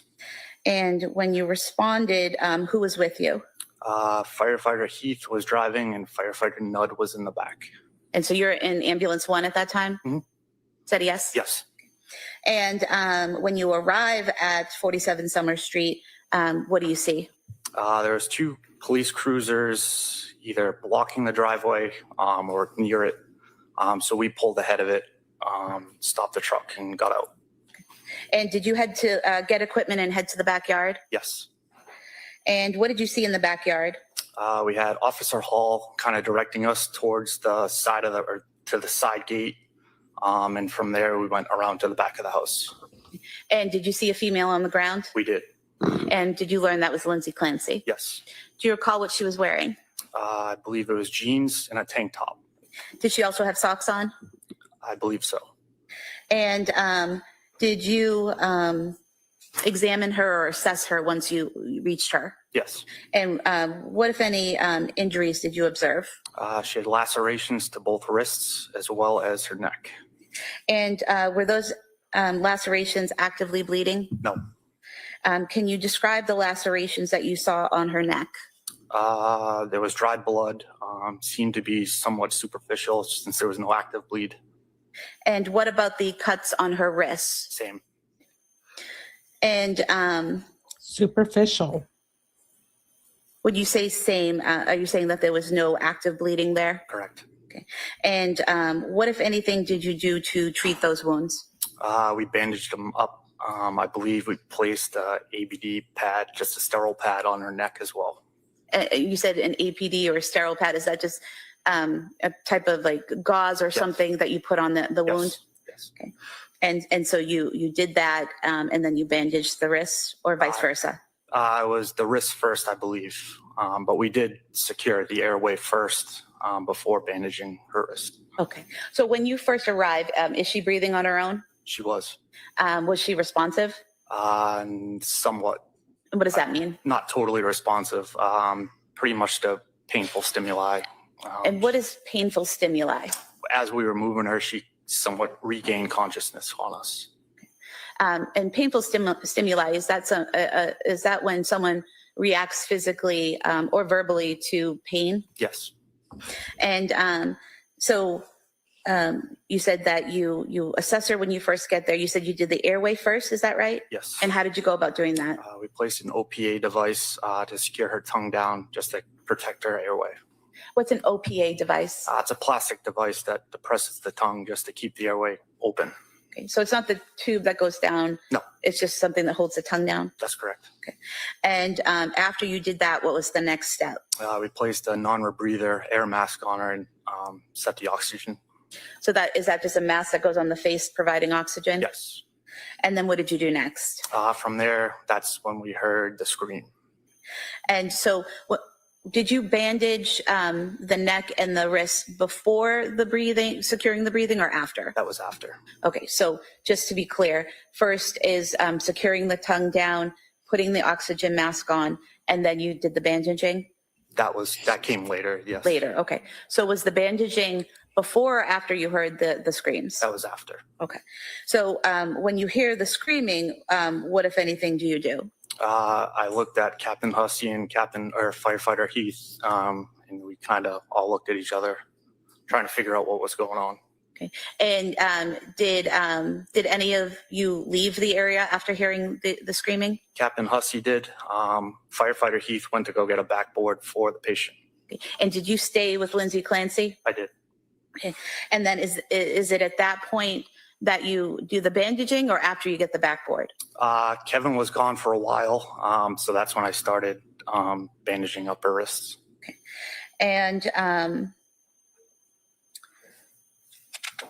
did he eventually return with the backboard? He did not. So you bandage the wrists. What happens next? I believe it was Officer Hall came to the backyard. He asked if I needed anything. I told him the board, kind of gave him a direction of where in the truck it was. And then he also left to go grab that for me. And when you say the board, are you referring to the backboard? Yes. And did he return with the backboard? Yes. And was Miss Clancy loaded onto the backboard? She was. And who assisted you with that? It was Officer Hall, I believe, and our retired deputy. And is there a process that you follow when placing someone onto a board to ensure that that you don't cause further damage? Yes. And what is that process? Just C-spine precautions. So you secure the neck and kind of make sure that it's immobilized as you kind of move the patient. So what did you do to secure her neck? We had someone at her neck. I don't remember who it was. Just kind of hold steady that her neck didn't move in the process. Okay. And then did you follow that protocol, the C-spine protocol, to safely put her onto the backboard? Yes. Okay. And at some point was a collar placed around her neck? I believe so, yes. And then what happened next? I believe I got on the radio and asked our captain who was transporting first, because we knew that there was multiple patients at that point. Okay. And what were you told? Pembroke was on its way in. They may have just arrived, and she was going with Pembroke. Okay. And were you part of the team that transported her from the backyard to the Pembroke ambulance? Yes. And did you help load her into the Pembroke ambulance? Yes. And did you go with them during that transport? I did not.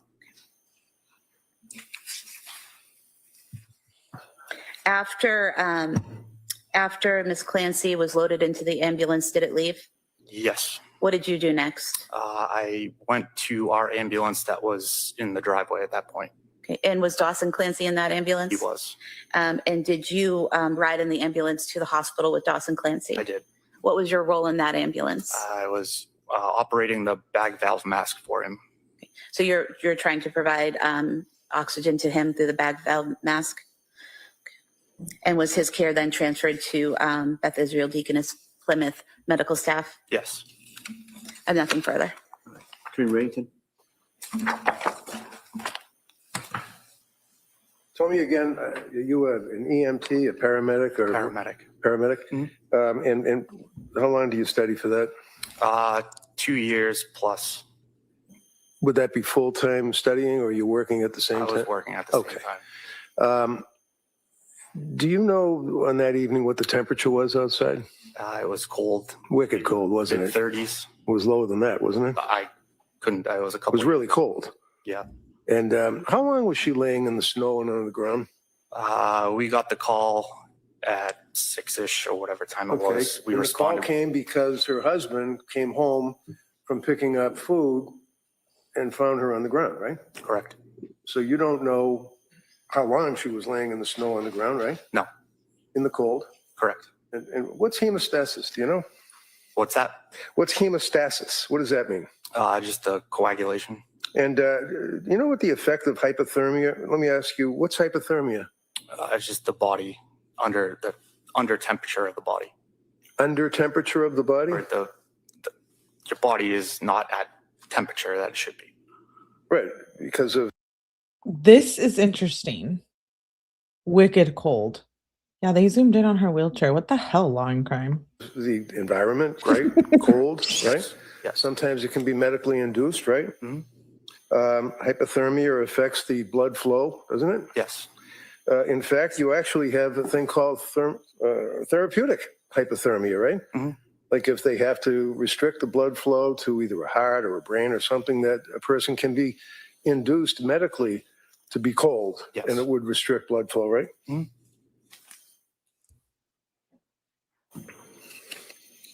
So all these questions about whether or not there's blood seeping through the wrist bandages and whether or not there's blood through the holes on the neck brace, you don't know what effect the hypothermia, if any, had on that, would you? No.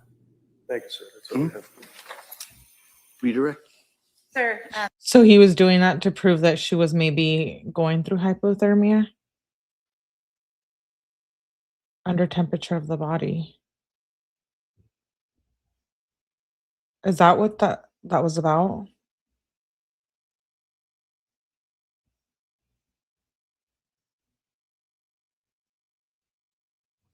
Yeah. It's a bit wicked. I know, I love that one. there's typically heat in a hospital, correct? Usually, yes. And were you aware that, well, Miss Clancy went to South Shore Hospital, correct? Yes. And are you aware that the wounds on her wrist did not have to be sutured until the following day? I didn't get any of that information after. Were you aware that the wound on her neck never had to be sutured? Same answer. Thank you. Anything further? Thank you, sir. Thank you. Step down. Thank you. Mm.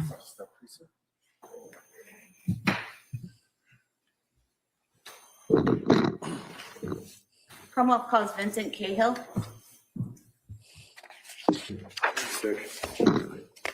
You may testify.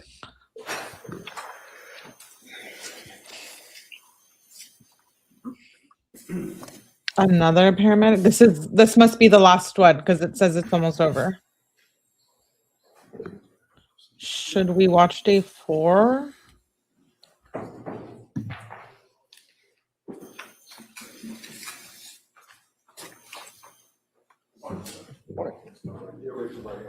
They got everyone in the area code.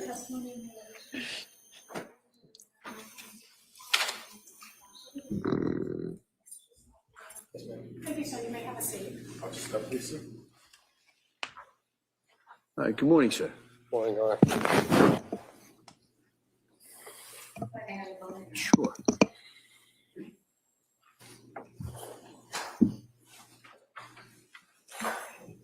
Good afternoon, sir. Can you please state and spell your name for the record? Sure. My name is Vincent Cahill, to be Vincent. Last name Cahill, that'll be Cahill. And your date of birth, please. 11/11/1996. Where do you work? I work at the Duxbury Police Department. How long have you been with the Duxbury Police Department? About 5.5 years. I want to direct your attention to January 24th, 2023. Were you working that day? Yes, ma'am. Were you on patrol? Yes. And directing your attention further to approximately 6:11 p.m., were you dispatched to 47 Summer Street in Duxbury? Yes, ma'am. And when you arrived there, how long did it take you to get there approximately? A couple minutes. And when you arrived there, what did you see? When I arrived there, I saw a cruiser in the driveway, as well as an ambulance and a fire captain. And did you head to the backyard? Yes. And did you see a woman on the ground there being cared for? Yes. And did you later learn that was Lindsay Clancy? Yes. At some point, do you hear or did you hear loud screaming? Yes. And as a result of that, did you go inside the home? Yes. And did you go to the basement area? Yes. And when you went down the basement stairs, did you go to the right or the left? I initially went to the right and I was following the father. So as you're going down the stairs, you say the father, is that Patrick Clancy? Yes. It's not funny. This is a very serious case, but I'm laughing at you guys in the chat with you guys because you're. Melanie says, another handsome one. Was anyone working on this day if they're all here? And then Barbie says, I mean, while all these people on the stand, I hope no one in the area has an emergency because they're understaffed. Seriously, it's so many paramedics. Do you see him as you're going down the basement stairs? Yes. And where is he coming from and where is he going to? It's coming from my left, heading to my right. And what is his demeanor? He was screaming. And as you came down the stairs, did he point in a direction? Yes. Where did he point to? To the left side. And is that where you headed? Yes. And when you went to the left, did you see two children on the floor in that area of the basement? Yes. And what did you do? I checked the pulse of the 5-year-old girl and passed that information along. And then when fire came on scene, I then was backing away because fire was going to start taking over, taking care of the 5-year-old girl. I then backed into the infant who was on the ground. So you said that you checked the 5-year-old. Was that Cora Clancy? Yes. You checked her for a pulse. Did she have a pulse? No. And you said fire came down and started taking over. Was that firefighters from Duxbury Fire Department? Yes, ma'am. And you said you started backing up. Is that when you bumped into Callan Clancy? Yes, ma'am. And at that point in time, what did you do next? I checked Callan's pulse. And did he have a pulse? No. Did firefighters take over care of Callan? Yes. At that point, did you do something to make it easier for the people to fit in the room and treat the children? Yes. I moved a large futon or ottoman, piece of furniture. And I'm showing you Exhibit 96, directing your attention to the couch bed and the ottoman on top of it. Were you the one that placed that ottoman on top of the couch bed? Yes, ma'am.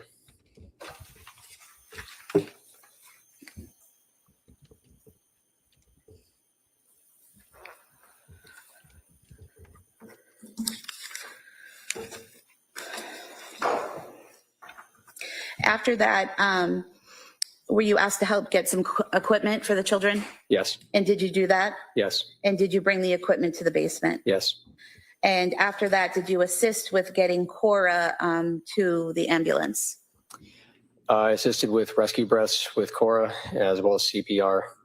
I aided with Officer Josephine. And how were you doing the rescue breaths and the CPR? I was using a bag valve mask. Myself and Officer Josephine were timing it every couple seconds. It was 15 seconds. I was doing rescue breaths on Cora. Okay. And at some point, I saw, was it?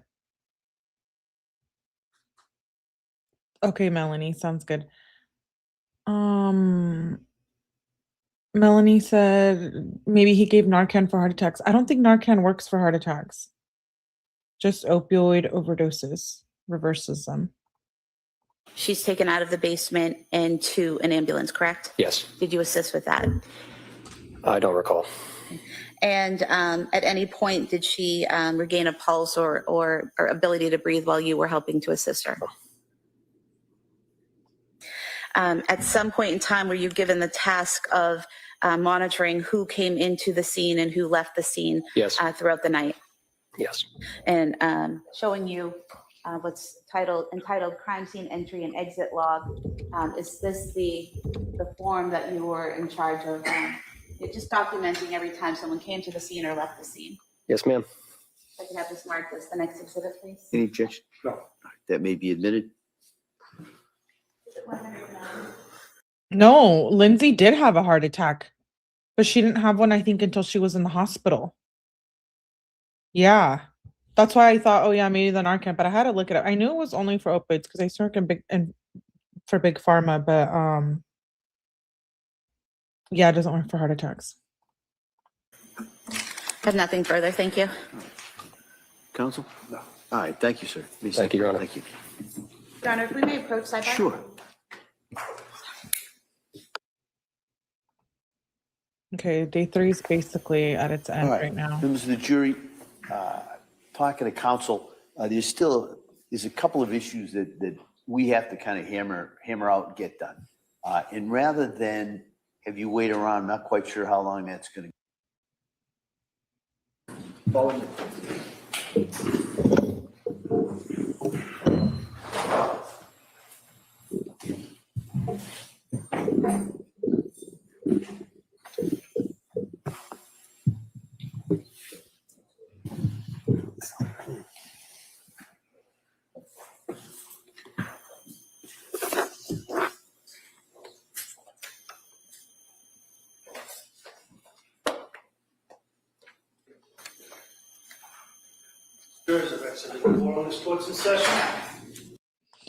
Okay.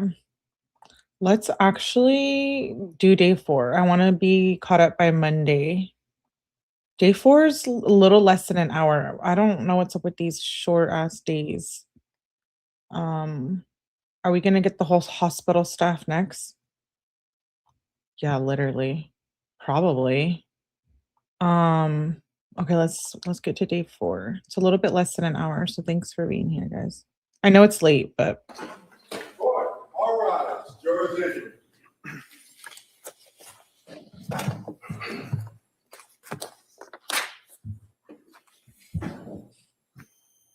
so it's day 4 now.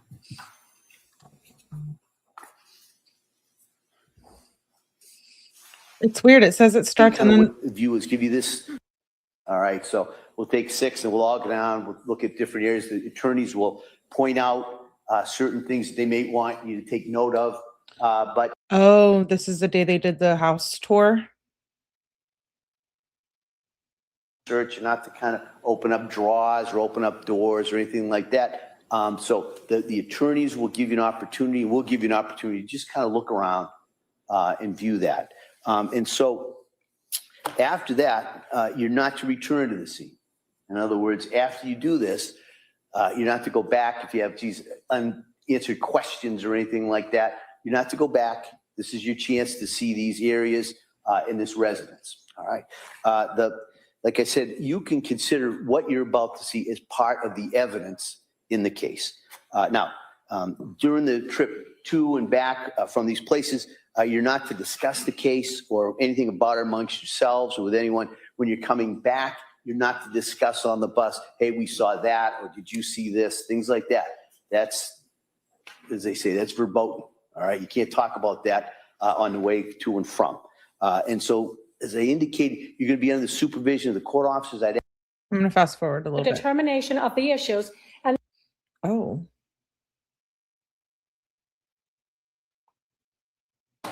All right, please. Jury.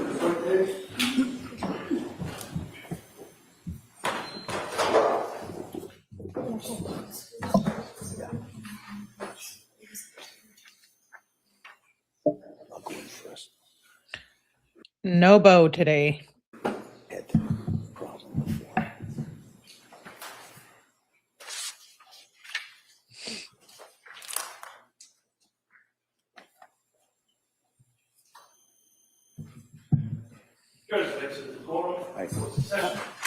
anything we need to.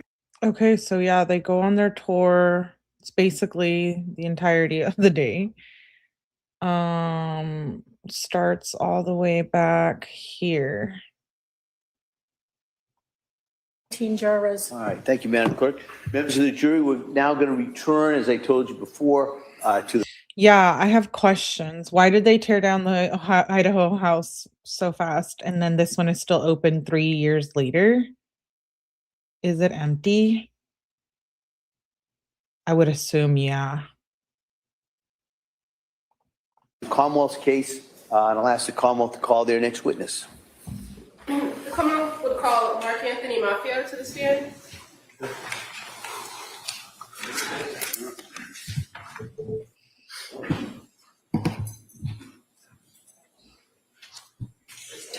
While we're waiting, you want to just, for the record, same objection and standing objection, so All right. that keeps. Oh, other people live there? I heard someone bought it. Okay, yeah, maybe y'all are right. I wasn't sure. Interesting. Oh, and then why drive past the CVS in 3B? Not sure why a CVS is important to show them. I think maybe the distance. To give them an idea of it. Good morning. Do you solemnly swear that the testimony and the evidence you shall give before the jury will not allow any unlawful Thank you, sir. You may have a seat. Watch your step here, please. All right, good morning, sir. Your Honor.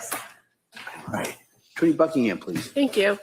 Good morning, sir. Good morning. Could you please tell the jury your first and last name, please? Yes, Mark Anthony Mafio. And how about spelling your last name for the purpose of the record? Mark Anthony Mafio. Like the singer. It's not empty. Okay, thank you. Maffeo. And where are you employed, sir? Duxbury Police Department. How long have you been a police officer? 12 years. And has your career been with the Duxbury Department, or do you work anywhere else? I worked in Rockland and Cohasset prior to Duxbury. So how long have you been at Duxbury Police? 9 years. 9? Yes. What's your current rank or assignment at the Duxbury Police Department? Patrol sergeant. And I'm going to draw your attention back to January of 2023. What was your assignment then? A detective. Were you working on January 24th of 2023? I was not. I was called in to work. Okay, so who contacted you? At the time, it was Detective Sergeant Jamali. And is that the normal course in Duxbury when a larger incident or investigation occurs, that sometimes you'd be called in to work a scene if you're not on shift? Yes. And Detective Jamali, where did he tell you to go? Initially was reported, I believe it was 42 South Summer Street in Duxbury. And so do you recall if you went to that location? I did. When you arrived there, was the scene still active, meaning there were still kind of ambulances and everything on scene? Yes. Did you go into the house? Not at that time, no. Were you advised when you arrived on scene that one of the parties was being sent to the South Shore Hospital? Yes. And so as a result of that information, what did you do? I was then tasked with going down to South Shore Hospital. Now, when you went to South Shore Hospital, did you know the party that was going to be transported there? Yes. Who was the party that you were going to meet? I was advised it was one of the homeowners, Lindsay Clancy. And you later became aware that the home at 47 Summer Street was the home of Patrick and Lindsay Clancy, correct? That's correct. And again, you were also later made aware that they had the 3 children. Correct. Were you advised of where the 3 children were? Yes, And how about the husband? Were you advised of where Patrick Clancy was? I was. As far as the people transported to South Shore Hospital, you came to learn that only Lindsay Clancy was sent to that location, correct? That's correct. Did you expect somebody else to be arriving there? Initially, before I had left the residence, it was a little bit of confusion. They thought that the husband was also being transported to South Shore. And at some point, were you later advised that that ambulance was turned around and sent to Beth Israel in Plymouth? Correct. So when you were at the South Shore Hospital, did you have an opportunity to observe Lindsay Clancy? I did. In what condition was she when you observed her at South Shore Hospital? She appeared sedated and unconscious with several lacerations to her arms and neck.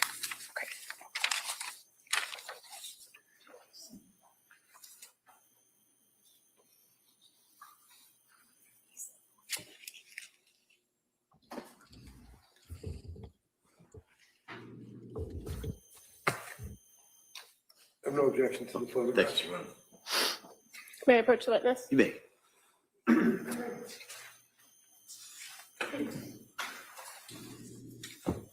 going to show you 4 photographs real quick. If you could take a look at those. Yep.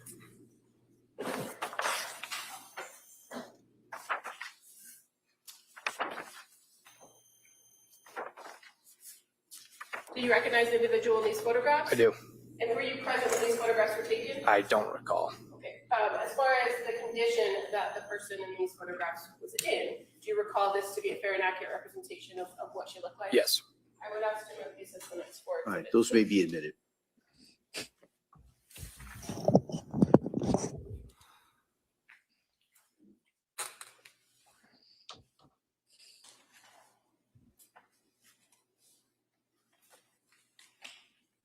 Ooh, they're going to show the pictures.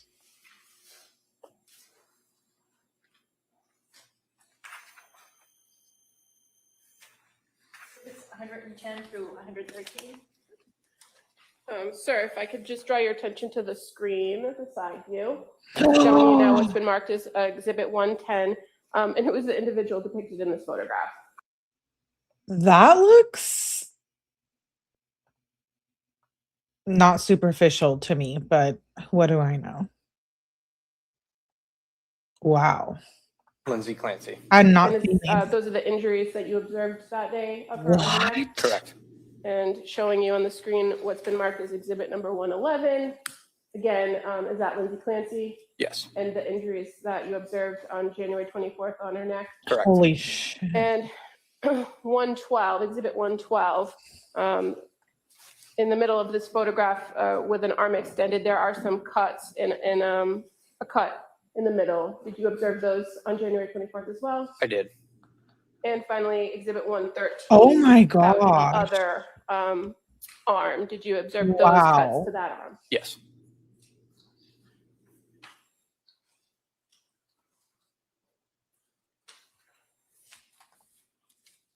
Yeah. Those look pretty bad. Holy Now, cow. in addition to observing her at South Shore Hospital, did you do anything to collect potential evidence that day? I did. And what did you do? I gathered, I believe they were already had been removed from the hospital staff, clothing, pants, shirt, I believe it was a scarf, and wedding bands. Okay.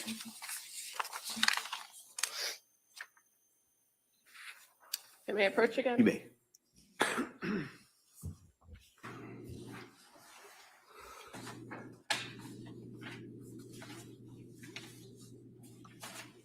just going to show you 7 photographs if you could take a look at those.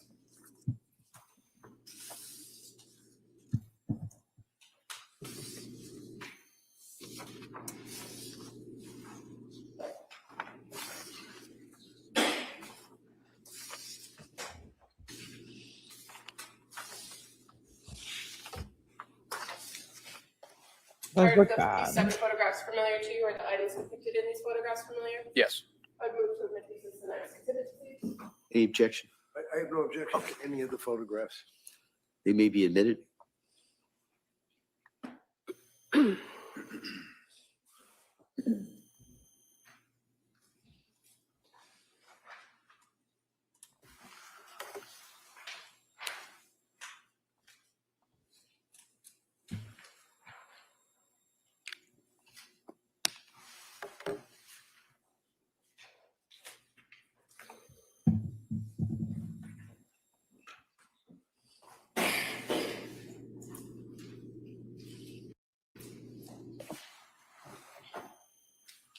Exhibits 117 through 120.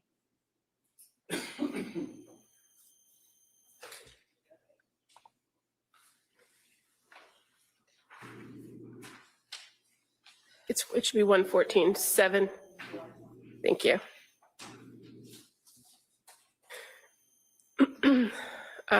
Thank you, Madam Reporter. Now, sir, the items that you then collected, you said that they were provided to you. Who gave them to you? It was one of the hospital staff. Okay, and so in examining those, you would agree that those items have been cut off of the individual. Correct. And so after taking custody of those particular items, did other law enforcement arrive at South Shore Hospital? Yes. And who arrived? Trooper Lawler from the Mass State Police and Officer Lepard from the Duxbury Police. And again, you had been at the scene at 47 Summer Street, correct? Correct. And then you went to South Shore Hospital. Were other members of the Duxbury Department at the Summer Street address and at other locations during the time you were at the hospital? Would believe so, but I'm not positive. And were you aware that the state police had become involved in this case? Yes. And based on your experience as a Duxbury officer, do you sometimes work in tandem with the state police on certain types of investigations? We do. And so when Trooper Lawler arrived at the hospital, did you turn over these items to him? I did. Now, in the time that you were at the South Shore Hospital, did you have the opportunity to speak at all with Lindsay Clancy? No. In the time that you observed her, was she responsive at all? No. Was she in custody at that point? I would say yes. Well, let me ask you this. As far as when a person is placed in custody, usually advise them that they are, correct? Correct. I don't hear him saying that he's not sure. His answer was yes. All right. So I understand what the government. Sustain. When your department has somebody in custody, is it protocol to have an officer stay with that individual? Yes. And in this case, was somebody assigned to stay with Lindsay Clancy? Yes. At the time you were at the hospital, was that your role? Yes. At some point, did someone else from your department come to keep watch? Yes. Who was that person? I believe it was Officer Lepard. I know Officer Broderick was also assisting. I can't recall if he arrived at the hospital as well. Okay, but you recall Officer Lepard? Yes. And once the scene was secured at South Shore Hospital, did you leave? I did. And where did you go? Back to the address in Duxbury. And that would be 47 Summer Street, correct? I think you might have said 42 at one point. You're right. Yep. 47 Summer. And at the residence at 47 Summer Street, did you assist other Duxbury officers in securing the scene upon the arrival of the crime scene services? Yes.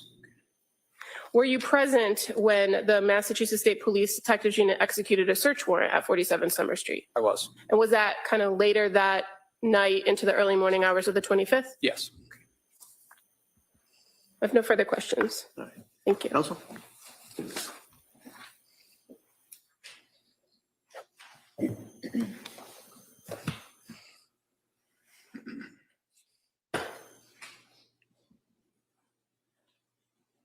Could I see the exhibits that were just introduced? I'm sorry.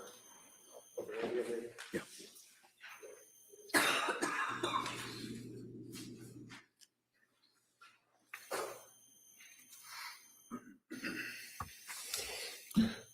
Morning. Morning. I've got a couple of other photographs that I'd like to, just since you were at the hospital at South Shore, if I could. Sure. Is that what Lindsay's condition was when you went in the hospital and saw her laying in bed? I don't recall those being on her legs, but I'm not 100% sure. But other than that, yes. Other than that, yes? Correct. So I would offer that if I could. Any objections? May we approach? Sure, yeah.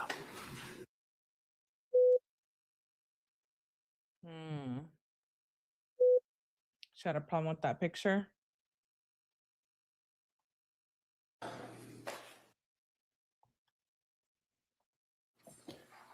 All right, that may be admitted. Sure, yeah, if you want to do that.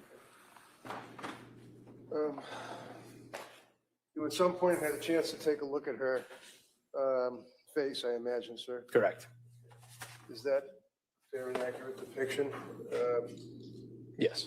And she was unconscious at that point, was she not? That's correct. This Jim. All right, that may be admitted.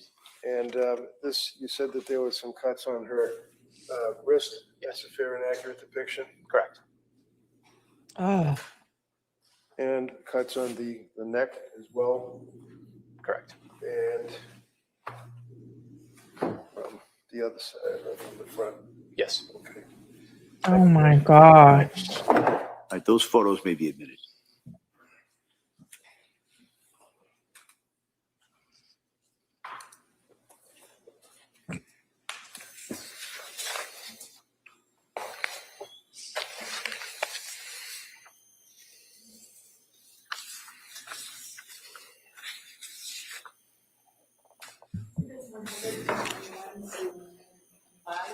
Thank you. And I'm just showing you another exhibit. This would have already been introduced into evidence, and this would be Exhibit 112. And this would also depict the area of the wrist. Is that correct? Correct. The cut was. Oh, that looks pretty deep. Likewise, Exhibit 111 also shows the cuts on the neck. Is that correct? Correct. Oh. Maybe I'm just a baby. That is open. I know. Now, when you went to the house, you were a detective at this point, correct? Correct. And obviously you're working in tandem at this time with the state police. They were also investigating, right? Correct. But you were the detective for the town of Duxbury. One of them, yes. One of them, okay. And one of the things council had asked you about was the clothing that Lindsay was wearing, and it was cut off, right? Correct. So I'm just going to show you and ask if this appears to be a fair and accurate depiction, rendition of, for example, one of her items of clothing. Yes. Okay, well, I don't know that, so I'm just going to just make sure it's in, that's all. Does that show that there's blood on that item of clothing? Not that I see. Okay. Was there some type of residue of paint or something on the clothing, if you recall? That looks like I don't blood. recall, no. No. What? Did you notice on the pants any blood on the jeans?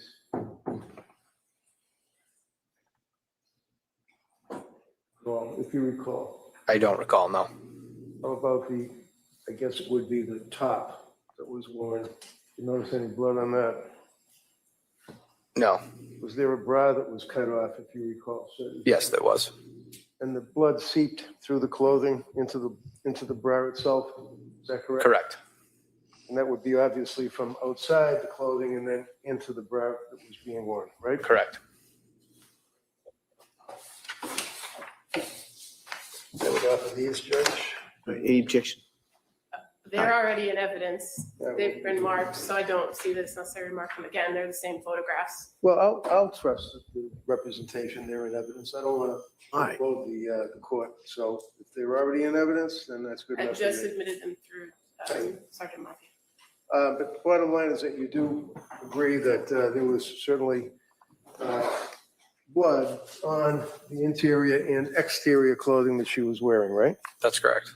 You'd also agree, sir, that there was blood in the area from the outside of the backyard directly underneath the window. Is that correct? Do you agree with that if you remember looking at it? That is correct.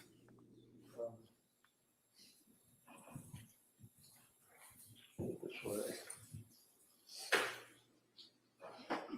The ground, the snow, and the leaves that were underneath, of course, there were a lot of people walking around, but you could see the blood Correct. directly underneath the window, right? The back window. You notice blood that was on the window sill itself on the second floor, one mark on that window ledge. Yes. You also noted blood that at some point had gone onto the two shingles that were in the area underneath that ledge, underneath that window, right? Correct. Cut off of the blood on the floor, on the ground with the EMT documents. No objection. All right, that may be admitted. Exhibit 126. Thank you.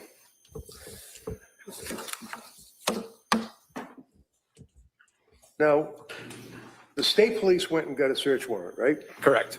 And you were there when they were searching. Correct. You guys were helping out. Obviously, it was a group effort to search the house for relevant or material evidence, right? Correct. Now, one of the things that was seized were pill bottles. Is that right? Correct. You know why they were seized? I do not. Did you seize any pill bottles? I do not. Were you there when the state police seized the pill bottles? I was. Do you recall that the pill bottles were seized from, for example, in the kitchen? You opened up a cabinet and they were right on, a bunch of them lined up on a shelf. I can't attest to that. I wasn't Okay. present for that. Why don't I ask you this? Where did they get the pill bottles from? You'd have to ask them. I wasn't there when they seized the bottles. You weren't there. when- I wasn't in that room. We were in multiple rooms at a time. So I may stand corrected. I'm sorry. If I thought I asked you if you were there when the state police was seizing the bottles, and I thought you said you were. I was in the house, correct. In the house, but Yes. you weren't there when they were seizing anything. Correct. How about up in the bedroom? Did you go up in the bedroom? I did. Did you observe the blood on the floor? I did.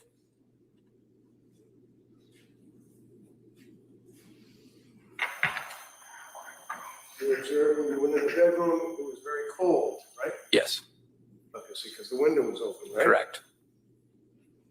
And when you went into the bedroom, you made observations as a detective of certain items, such as, does this appear to be a fair accurate rendition of the floor, blood drops Oh on my the floor in the gosh. bedroom?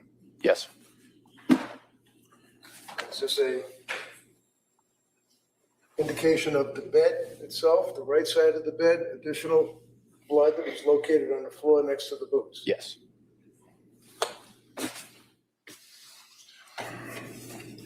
Does this appear to be the nightstand that was next to the bed? It does. And do you see what's on top of the nightstand? Yes. What's on top of the nightstand? There's 2 cups, a knife, looks like a jar or something, and maybe a clock. Okay. Also, That's the knife she used. It doesn't look. I know I'm being a little dramatic about the blood, but like, I used to want to be a nurse one day. Not anymore. I changed my mind a couple of years ago. I just that's scary. Did she not have shoes? Because her Ugg boots are right there. And she jumped. blood drops? Correct. Yeah, me too. Barbie. This is a additional photograph moving farther down towards the right side of the bed. Correct. This is a close-up of the knife that was on the nightstand, as well as the Oh, little cup that was there, and something that says deep sleep pillow spray. You see that? Yep. That was on the that's brutal. They said only socks. I like her lawyer too. Oh, okay, only socks. top of the furniture, correct? Correct. I can't do the blood stuff.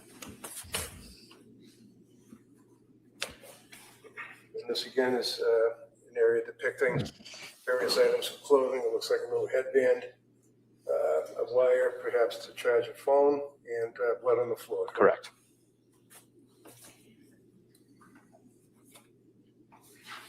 And this shows the location of the bed. Additional photograph of the blood towards the end of the bed, and also the area of the window, right? Correct. What off of these, Judge? No, no, back to that photograph. Can I see counsel in regards? Yeah, I can maybe be like a lip filler nurse or something, but not like in all respect to them, like seriously. I have friends and cousins and stuff who are nurses, but I'd rather be working in like law enforcement or something.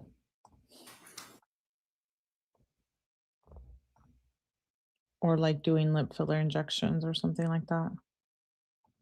I just can't with the blood and the children. That would be hard for me. That I hit play? Oh yeah. That may be admissible. That may be admitted. Just for continuity, this also show a different angle, but basically the boots that I already showed you and the blood showing that the blood kind of follows through along the edge of. So the windows behind her bed. So she had obviously got on the bed and then because it only opens halfway too.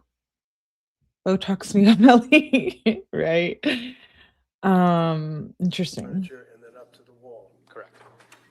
Was there also, like, if you recall, one of those full-length mirrors? I don't Remember recall. that? No. I don't. All right. Any objection on that? All right. Those pictures may be admitted. Brutal.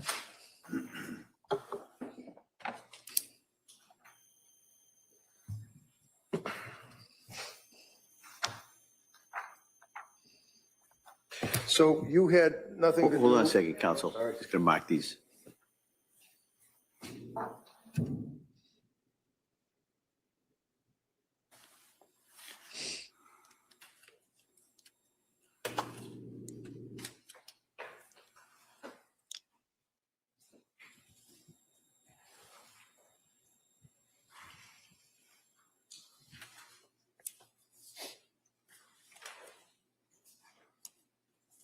It's 127 through 135. So mark. So you had nothing to do with the seizure of any of the pill bottles, sir? Correct. And you don't have a memory of? Yeah, let me know. Is it good now, Barbie? not buffering. Let me know if it does it again. Looking in the cabinet in the kitchen and seeing a number of journals or spiral-bound notebooks and books. Correct. Was that pretty much the extent of your involvement with this case that night? That night, yes. And you really didn't get involved with any further investigation on this matter as far as seizing evidence, except for what you've testified to, right? We did seize, I located a laptop in the hallway closet, Okay, and that was, I believe, seized by the state police as well. okay. Anything else you recall? How about, do you remember when you guys were searching or you watched the state police searching, did they open up drawer to the nightstand that was next to the bed with a number of pill bottles in it? Again, I wasn't present when that was taken, so I can't attest to that. How about Apple Watch? No? I don't recall. Attorney Buckingham, you redirect? Just briefly. Sure. Sir, when you were at the hospital, Whoa. the emergency department actively treating the wounds to her neck and her wrists. No, they were not.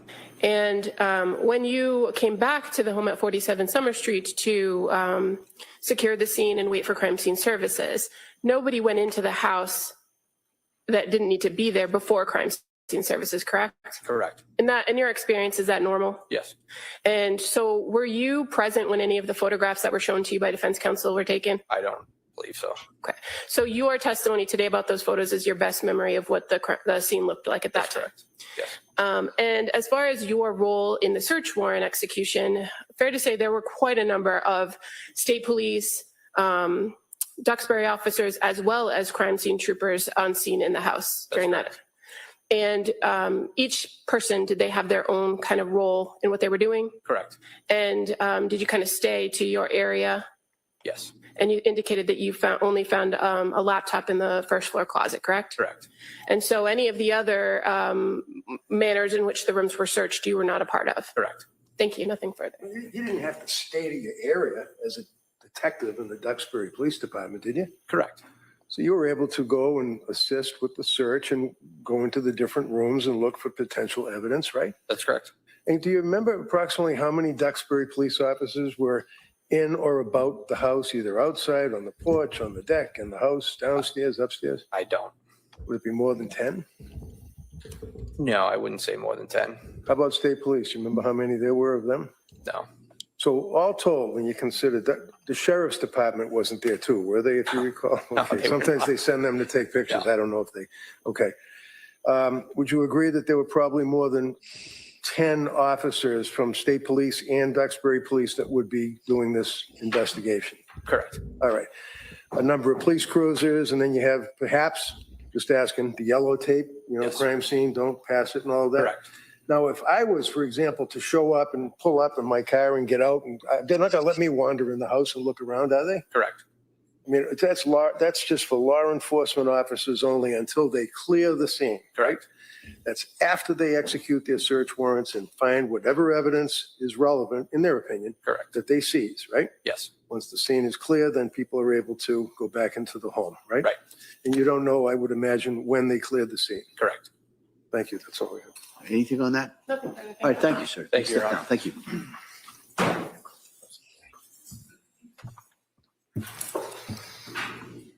Attorney Buckingham. Oh, Richard Lepard.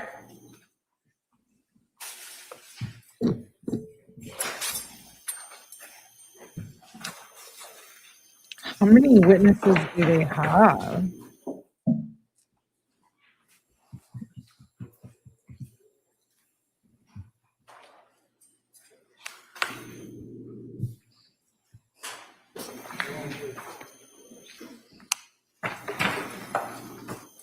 Good afternoon, sir. Afternoon. Can you start by the raise your right hand for the clerk?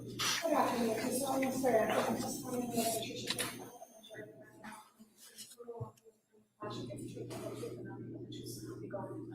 Thank you, sir. You may have a seat. Please. All right, good afternoon, sir. Afternoon, sir. All right. Attorney Buckingham, please. Thank you. Good morning. Good morning. Could you please tell the jurors your first and last name? Richard Lepard, And can you spell your last name for the record? Lippard. And how are you employed? I work for the Duxbury Police Department. And how long have you been a police officer? 6.5 years. Have you worked for Duxbury the entire time, or did you work someplace else? The entire time. What's your current assignment at the Duxbury Police? Patrolman. Back in January of 2023, were you also on patrol then? Yes, ma'am. Were you working the day of January 24th, 2023? Yes. At some point while you were on shift that day, were you asked to assist in an ongoing investigation for an incident that occurred at 47 Summer Street in Duxbury? Yes. I was called back in. You were called back in? Yep. Had you finished your shift? Yes, ma'am. And so where were you asked to go? To the police department. When you came to the police department, where did they direct you to go as far as the investigation went? South Shore Hospital in Weymouth. And so when you arrived at South Shore Hospital, was there already another Duxbury officer there? Detective Mafia was there. Okay. And what was the purpose of you going to South Shore Hospital? To overwatch the person in custody. Okay. And did you learn who that person was? Yes. And fair to say that individual was a woman by the name of Lindsay Clancy, correct? Yes. What were your observations of her when you were at South Shore Hospital? She seemed to be sedated, not speaking or anything on the hospital bed, just laying there. And excuse me, when you were there or during the time that you were there, did you ever have any conversation with her? No. Did she remain unresponsive during the time that you were there? Yes. And were you also there when somebody came in and took some photographs of her? I do not recall. Were medical staff tending to her during the time that you were with her? Yes. Where in the South Shore Hospital was this? The emergency department or someplace else? Emergency department. And shortly after you were there observing her, did she or did the doctors indicate she was going to be transported someplace else? Yes. Where was she going to go? That she was going to be med flighted to the Brigham in Boston. And other than yourself or other law enforcement and medical staff, did anyone speak with her at the South Shore Hospital? No. And when you, when she was transported to the hospital in Boston, did you go along with the transport?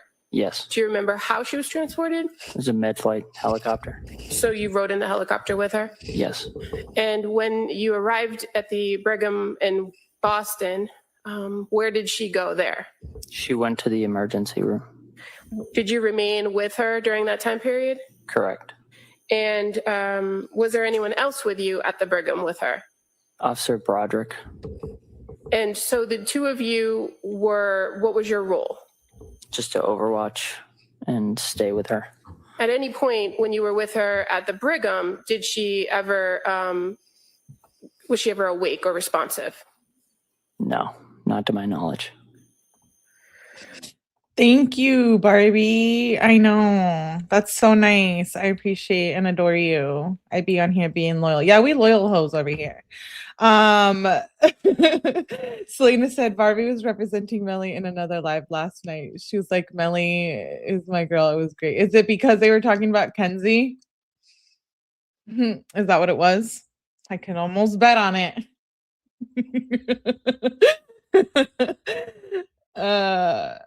I bet it was. It was a Mackenzie Shirla live, huh? Yeah.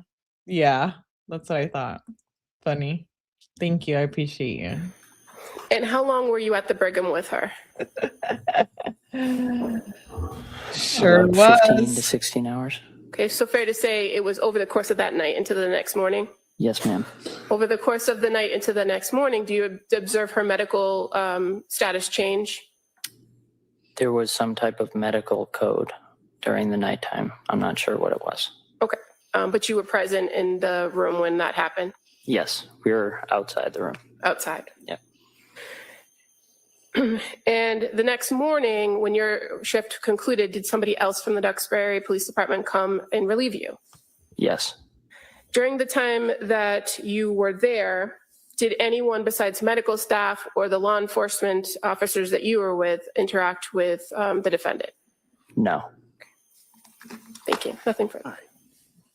Mr. Reddington. Morning. Morning. Afternoon.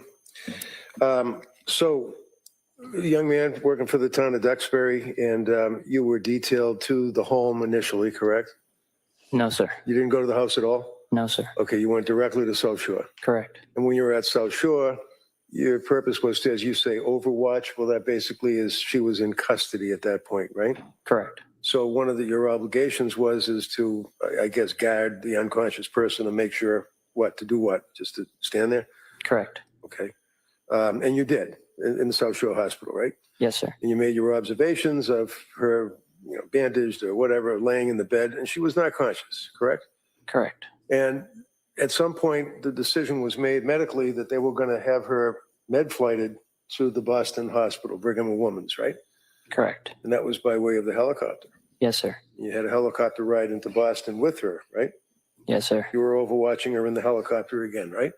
Yes, sir. She still had not gained consciousness at all. Correct. She wasn't talking to you or medical staff or anybody, right? Correct. She was already had the tubes and stuff in her mouth coming out, and she was bandaged up and wrapped up and basically laying down in the gurney in the helicopter, right? Yes, sir. So when she gets to Brigham and Women's Hospital, they bring her into the emergency room, right?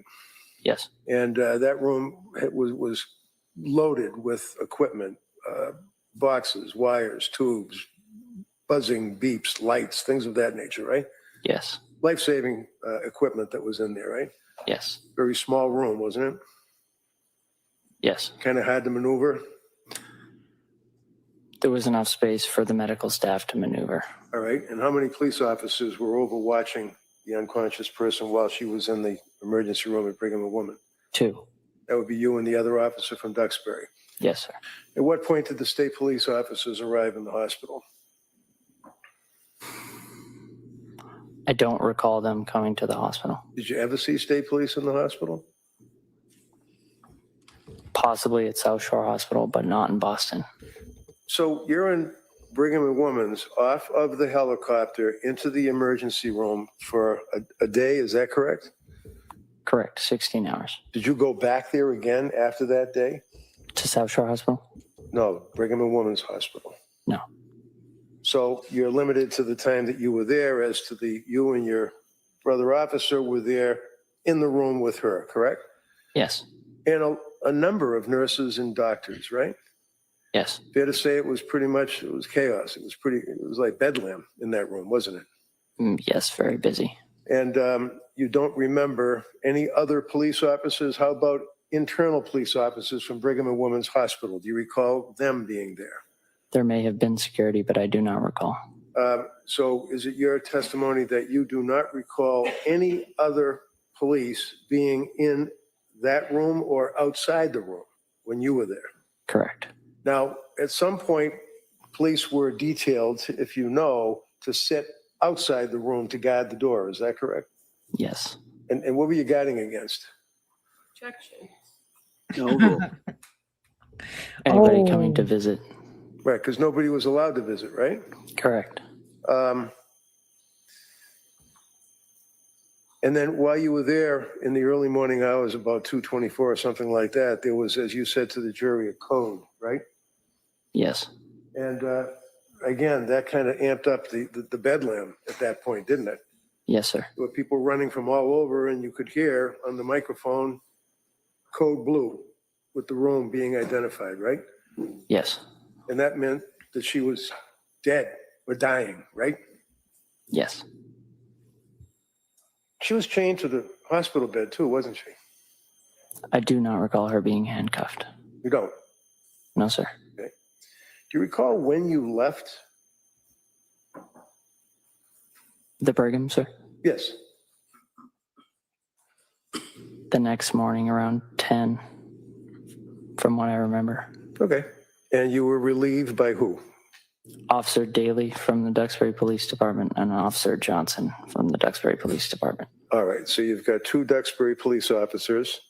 And there, to your memory, were there any other law enforcement officers? Not with them, no. How about on their own? Did you observe other law enforcement officers come in that room or outside the room? No, sir.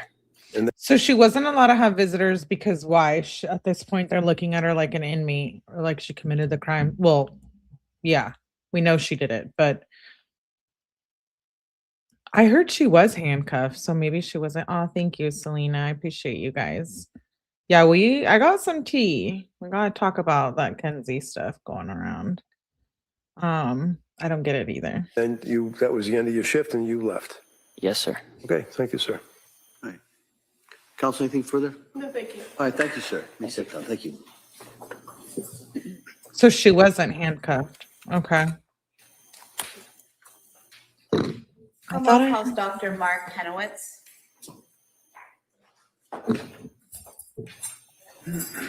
Just for the record, Your Honor, I'm just voting object to this, agree the circumstances and. Do we want to go to sidebar? Yeah, please.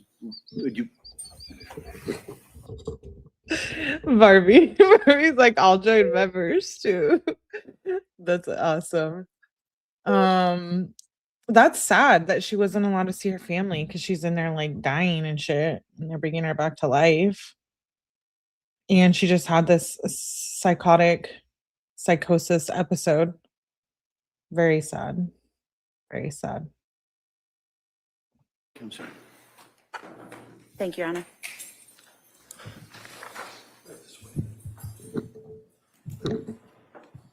Thank you.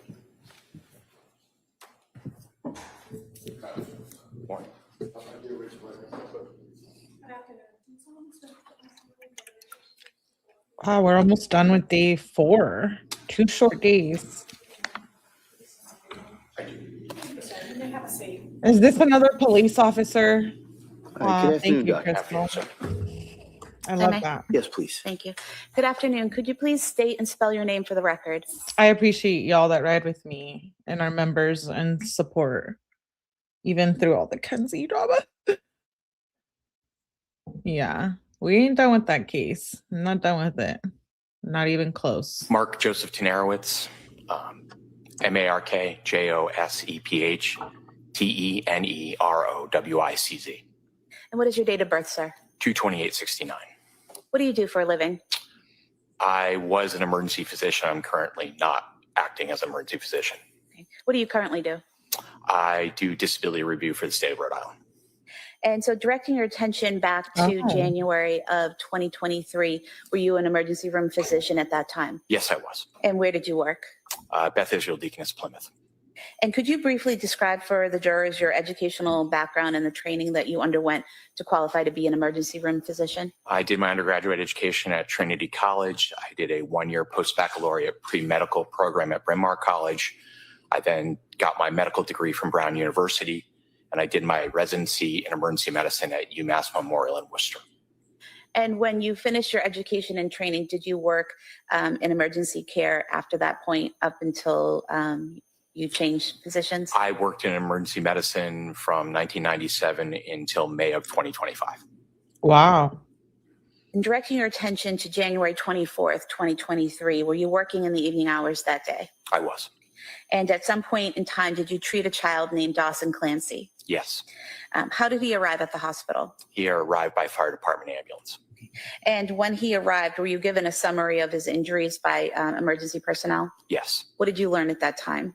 I was told that he reportedly had been strangled and he was found without a pulse and not breathing. And what observations did you make of Dawson yourself? When he arrived, he had a breathing tube in. They had placed a device into the bone of his leg to give him intravenous fluids and medicines. CPR was in progress.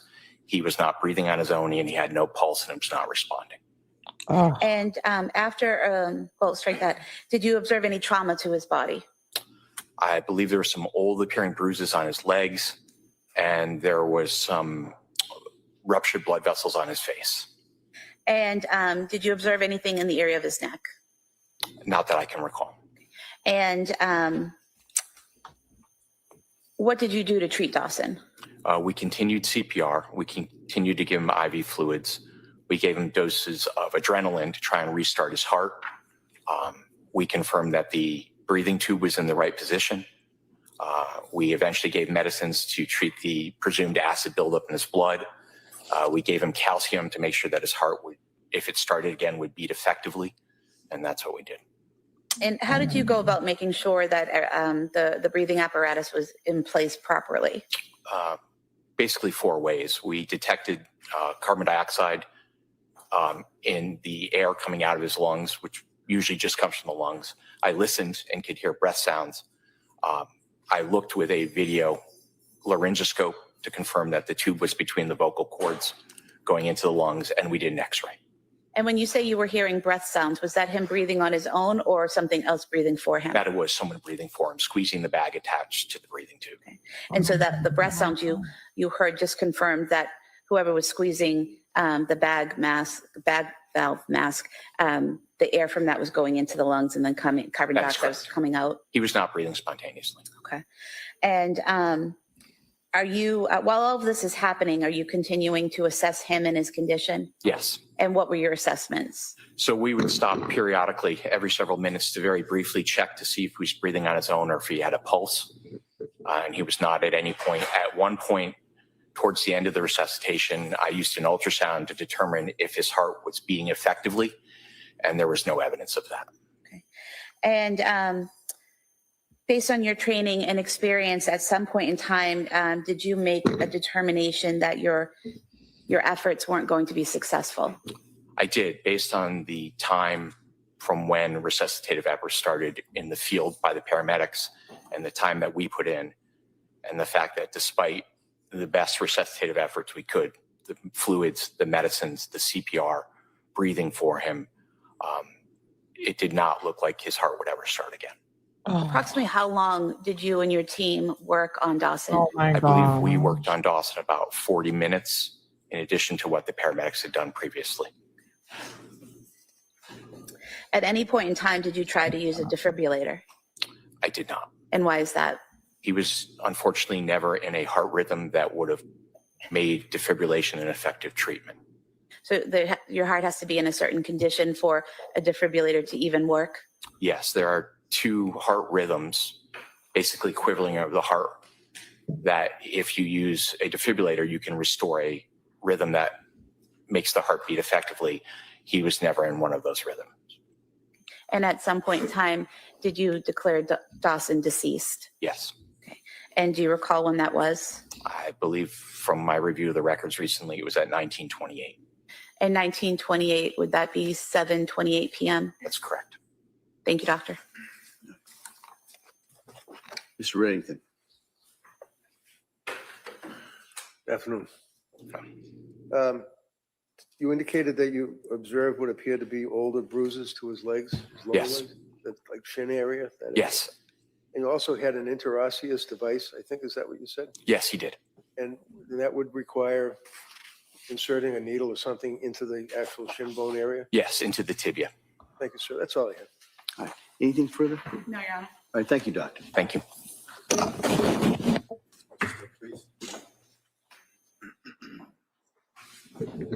I'm also call Dr. Benjamin Kaufman. Good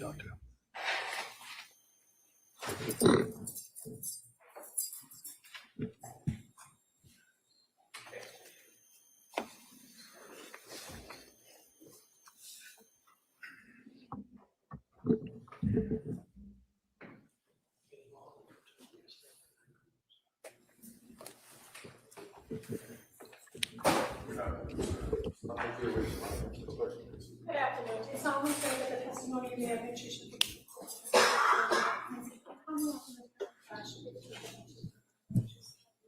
I do. Thank you, sir. You may take a seat. Watch your step, please. All right, good afternoon, doctor. Just for the record, Your Honor, I'd like to just note, same objection. Same ruling. Thank you, Your Honor. Good afternoon. Could you please state and spell your name for the record? It's Benjamin Kaufman, Benjamin Kaufman, And your date of birth, sir? September 10th, 1984. What do you do for a living? I'm an emergency medicine doctor, How long have you been doing that? about 12 years. Could you briefly describe for the jurors your educational and training background that qualifies you for that role? Yeah, I went to Boston University for medical school and then Kings County for residency training and then Columbia for fellowship in global emergency medicine. And where do you currently work? Beth Israel in Plymouth. And back in January of 2023, did you work there? I did. And specifically on January 24th, 2023, were you working that evening? I was. And while you were working that evening, did you treat a patient named Clancy? Yes, that was my patient. And do you recall how he arrived at the hospital? Oh, Yes, with the EMS, with CPR ongoing. And is it typical that when EMS arrive with a patient, they give you kind of a summary or a rundown of the patient's condition? It is. And did they give you that rundown on Callan's condition? They did. He, at the time, his heart had stopped and CPR was ongoing, and he was not breathing. He was receiving breaths via bag valve mask ventilation. And what did you do oh in my God, she is so upset. I feel terrible for her too. She has been so upset this whole trial. terms of treating Callan? So as soon as he came in, basically we put in a breathing tube, and It's just much different from Corey Richens, huh? Yeah. we were able to get an IV established. The first thing that we do is give a dose of epinephrine. And in this case, you can look directly at the heart with an ultrasound, and his heart started beating after we were able to give that dose. At that point, we continued compressions, continued giving him breaths through the breathing tube. And Plymouth Hospital does not have pediatrics or the ability to care for that level of pediatric patients. So we're on the phone with Boston Children's Hospital, making preparations basically to get him to the more definitive care. And about how long into your care of Callan did he regain a heartbeat? Probably from the time that he got to the ER, maybe like 10 minutes or so, I'm guessing. At any point in time, did he regain the ability to breathe on his own while he was in your care? No. Did you do any examination or testing to determine Callan's brain function? So at no point did he exhibit any brain function. I'm not like a neurologist, so we are not the definitive person, but in emergency medicine, there's a scale called the Glasgow Coma Scale, which is generally from 3 to 15. There's different variations for pediatrics, but he scored the lowest, which basically is you're in a coma or have no brain response during the entire time that he was in my care. So on that scale, the 3 to 15, 15, would that be someone who's walking and talking and acting normally? That's correct. And a 3, is that someone with no brain function? That is correct. And you testified that Callan was at a 3 when you treated him? At no time during his care did he have any brain function that was evident on my exam. And at some point in time, was it decided to transfer his care to Boston Children's Hospital? Yes, we were in contact with him basically immediately, and then he was flown by helicopter to Boston Children's Hospital, and the whole time the ICU doctors were on the phone reviewing the case and making recommendations. And at any point in time, to your knowledge, from the time he entered the emergency department at Beth Israel Deaconess Plymouth until he arrived at Boston Children's Hospital, was he able to breathe on his own? No. Thank you, doctor. All right, counsel. I have no questions. Thank you, sir. Thank you, doctor.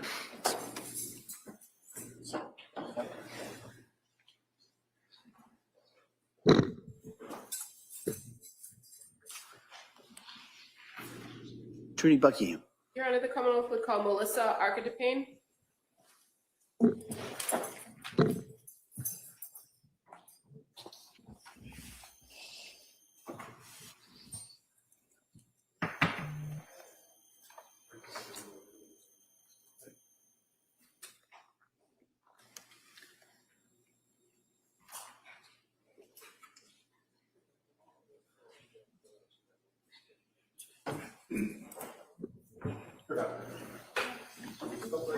Raise your right hand to the clerk. I'm asking you to solemnly swear that the testimony of the evidence you shall give to the court and the jury.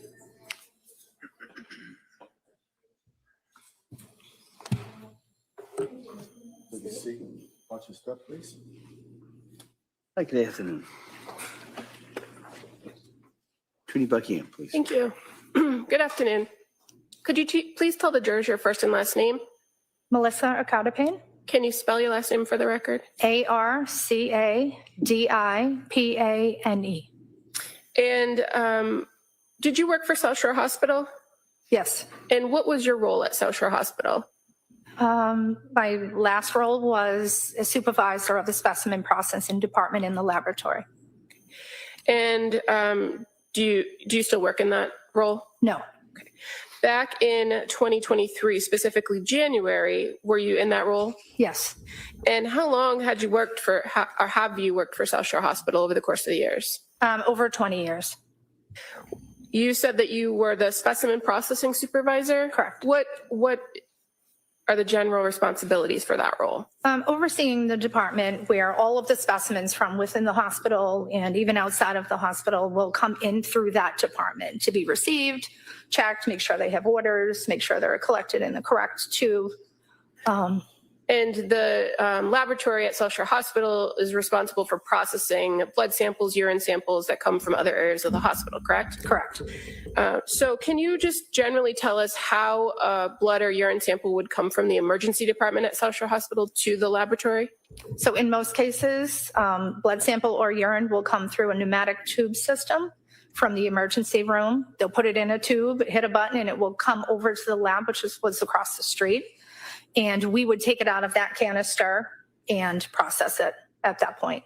And the specimens that are collected in a place like the emergency department are done by a nurse or technician who takes the samples, puts them in the appropriate vial or tube, and labels them, correct? Correct. And so when they come to you through that pneumatic system, what does your laboratory do with the samples? Well, we check the sample, make sure it's labeled, make sure it's in the correct tube, and then we would process it. And traditionally, would your laboratory receive several samples, meaning several vials of blood or urine from one patient? They could, yes.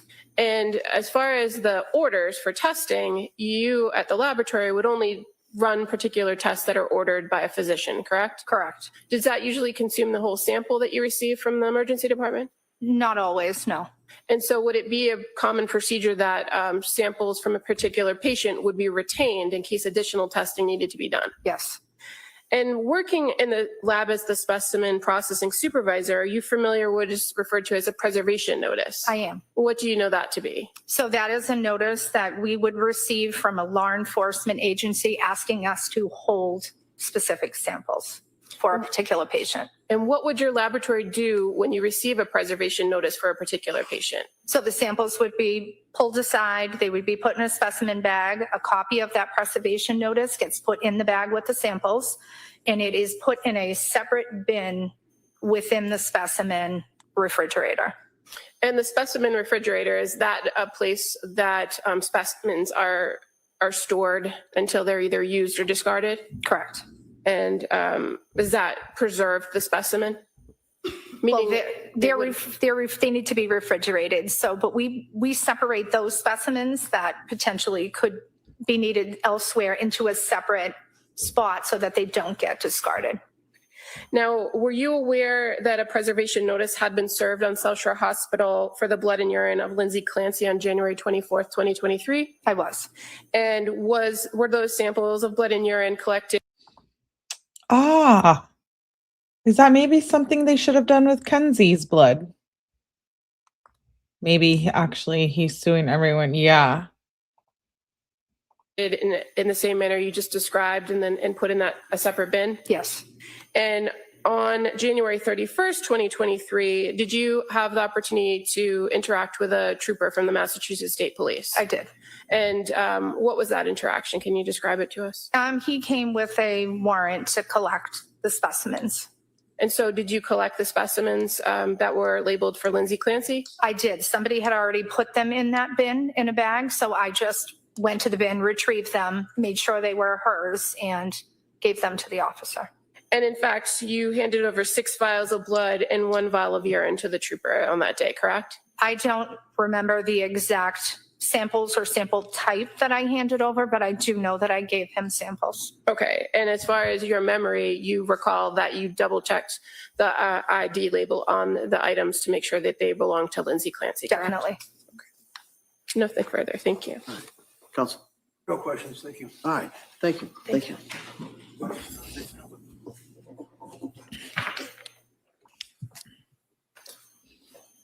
Oh, wow. Day 4 is basically over. Your Honor, at this time, the Commonwealth would move to submit the certified medical records from Beth Israel Deaconess in Plymouth for Cora Clancy, Dawson Clancy, and Callan Clancy in one binder. No objection. All right, they may be admitted. We could approach sidebar. Yes. Yeah, Jay, are you new to the case? Yeah, she was on a bunch of psych meds, depression meds, anxiety meds. It's very Guys, sad. schedule where we are.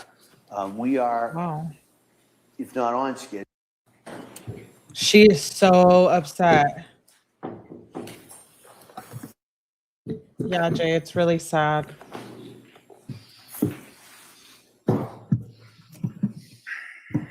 Wow. Wow, wow, wow. Yay, we made it through 2 days. And y'all are still awake.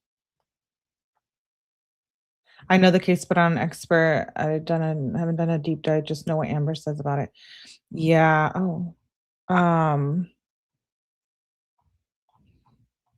yeah, there's a lot to it. She was on like 12, I think it was 12, right? 12 different medications. On or off, trying and failing, trying to figure out what would work for her. Yeah, we did it. We got through days 3 and 4. So tomorrow, you guys, I will be doing same cases as today.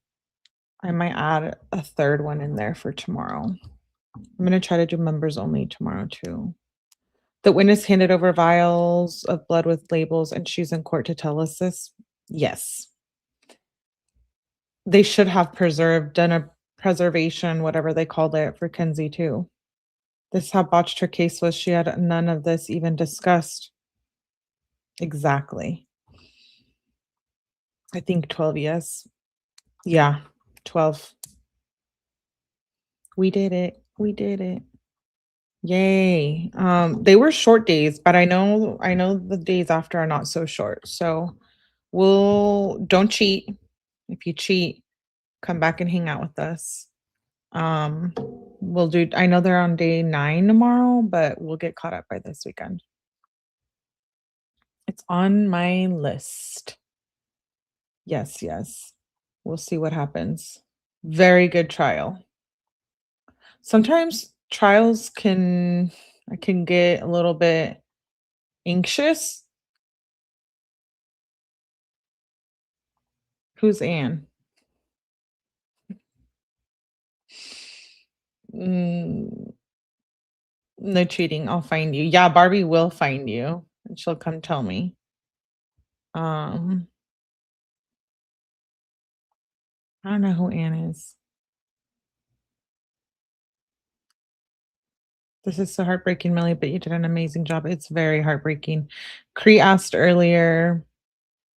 Yeah, she admitted to doing it. Now they're trying to decide if she's going to be in a facility like Andrea Yates or prison. I hope she was okay because she was having a hard time.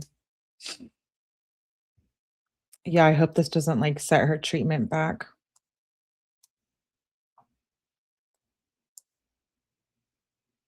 Very sad. I didn't see Patrick, but I'm sure he was there, his lawyer, like you guys said. I'm gonna do some digging. I'm interested. So make sure you guys hit the like button. It's about 11 p.m. here at night. You guys are probably later than me. I hope she goes to a facility. I do too. If her mental condition's not well, I don't think that prison is the right place for her. Very sad. R.I.P. Callan Dawson. Oh, what was the other ones? Cora, Callan, and Dawson. Did I get them right? Yeah, Cora, Callan, Dawson. Poor babies. R.I.P. Make sure you guys tap that like button, and I will see you on. I'll be on a little bit later in the day tomorrow, afternoon, probably the rest of the day, and then we'll do Lindsay Clancy. I'm gonna try not to go on as late for it, so been wanting to do an after dark too and hang out. So we'll see what happens. But I will catch you guys on the next one. Have a good night, and I'll see y'all later.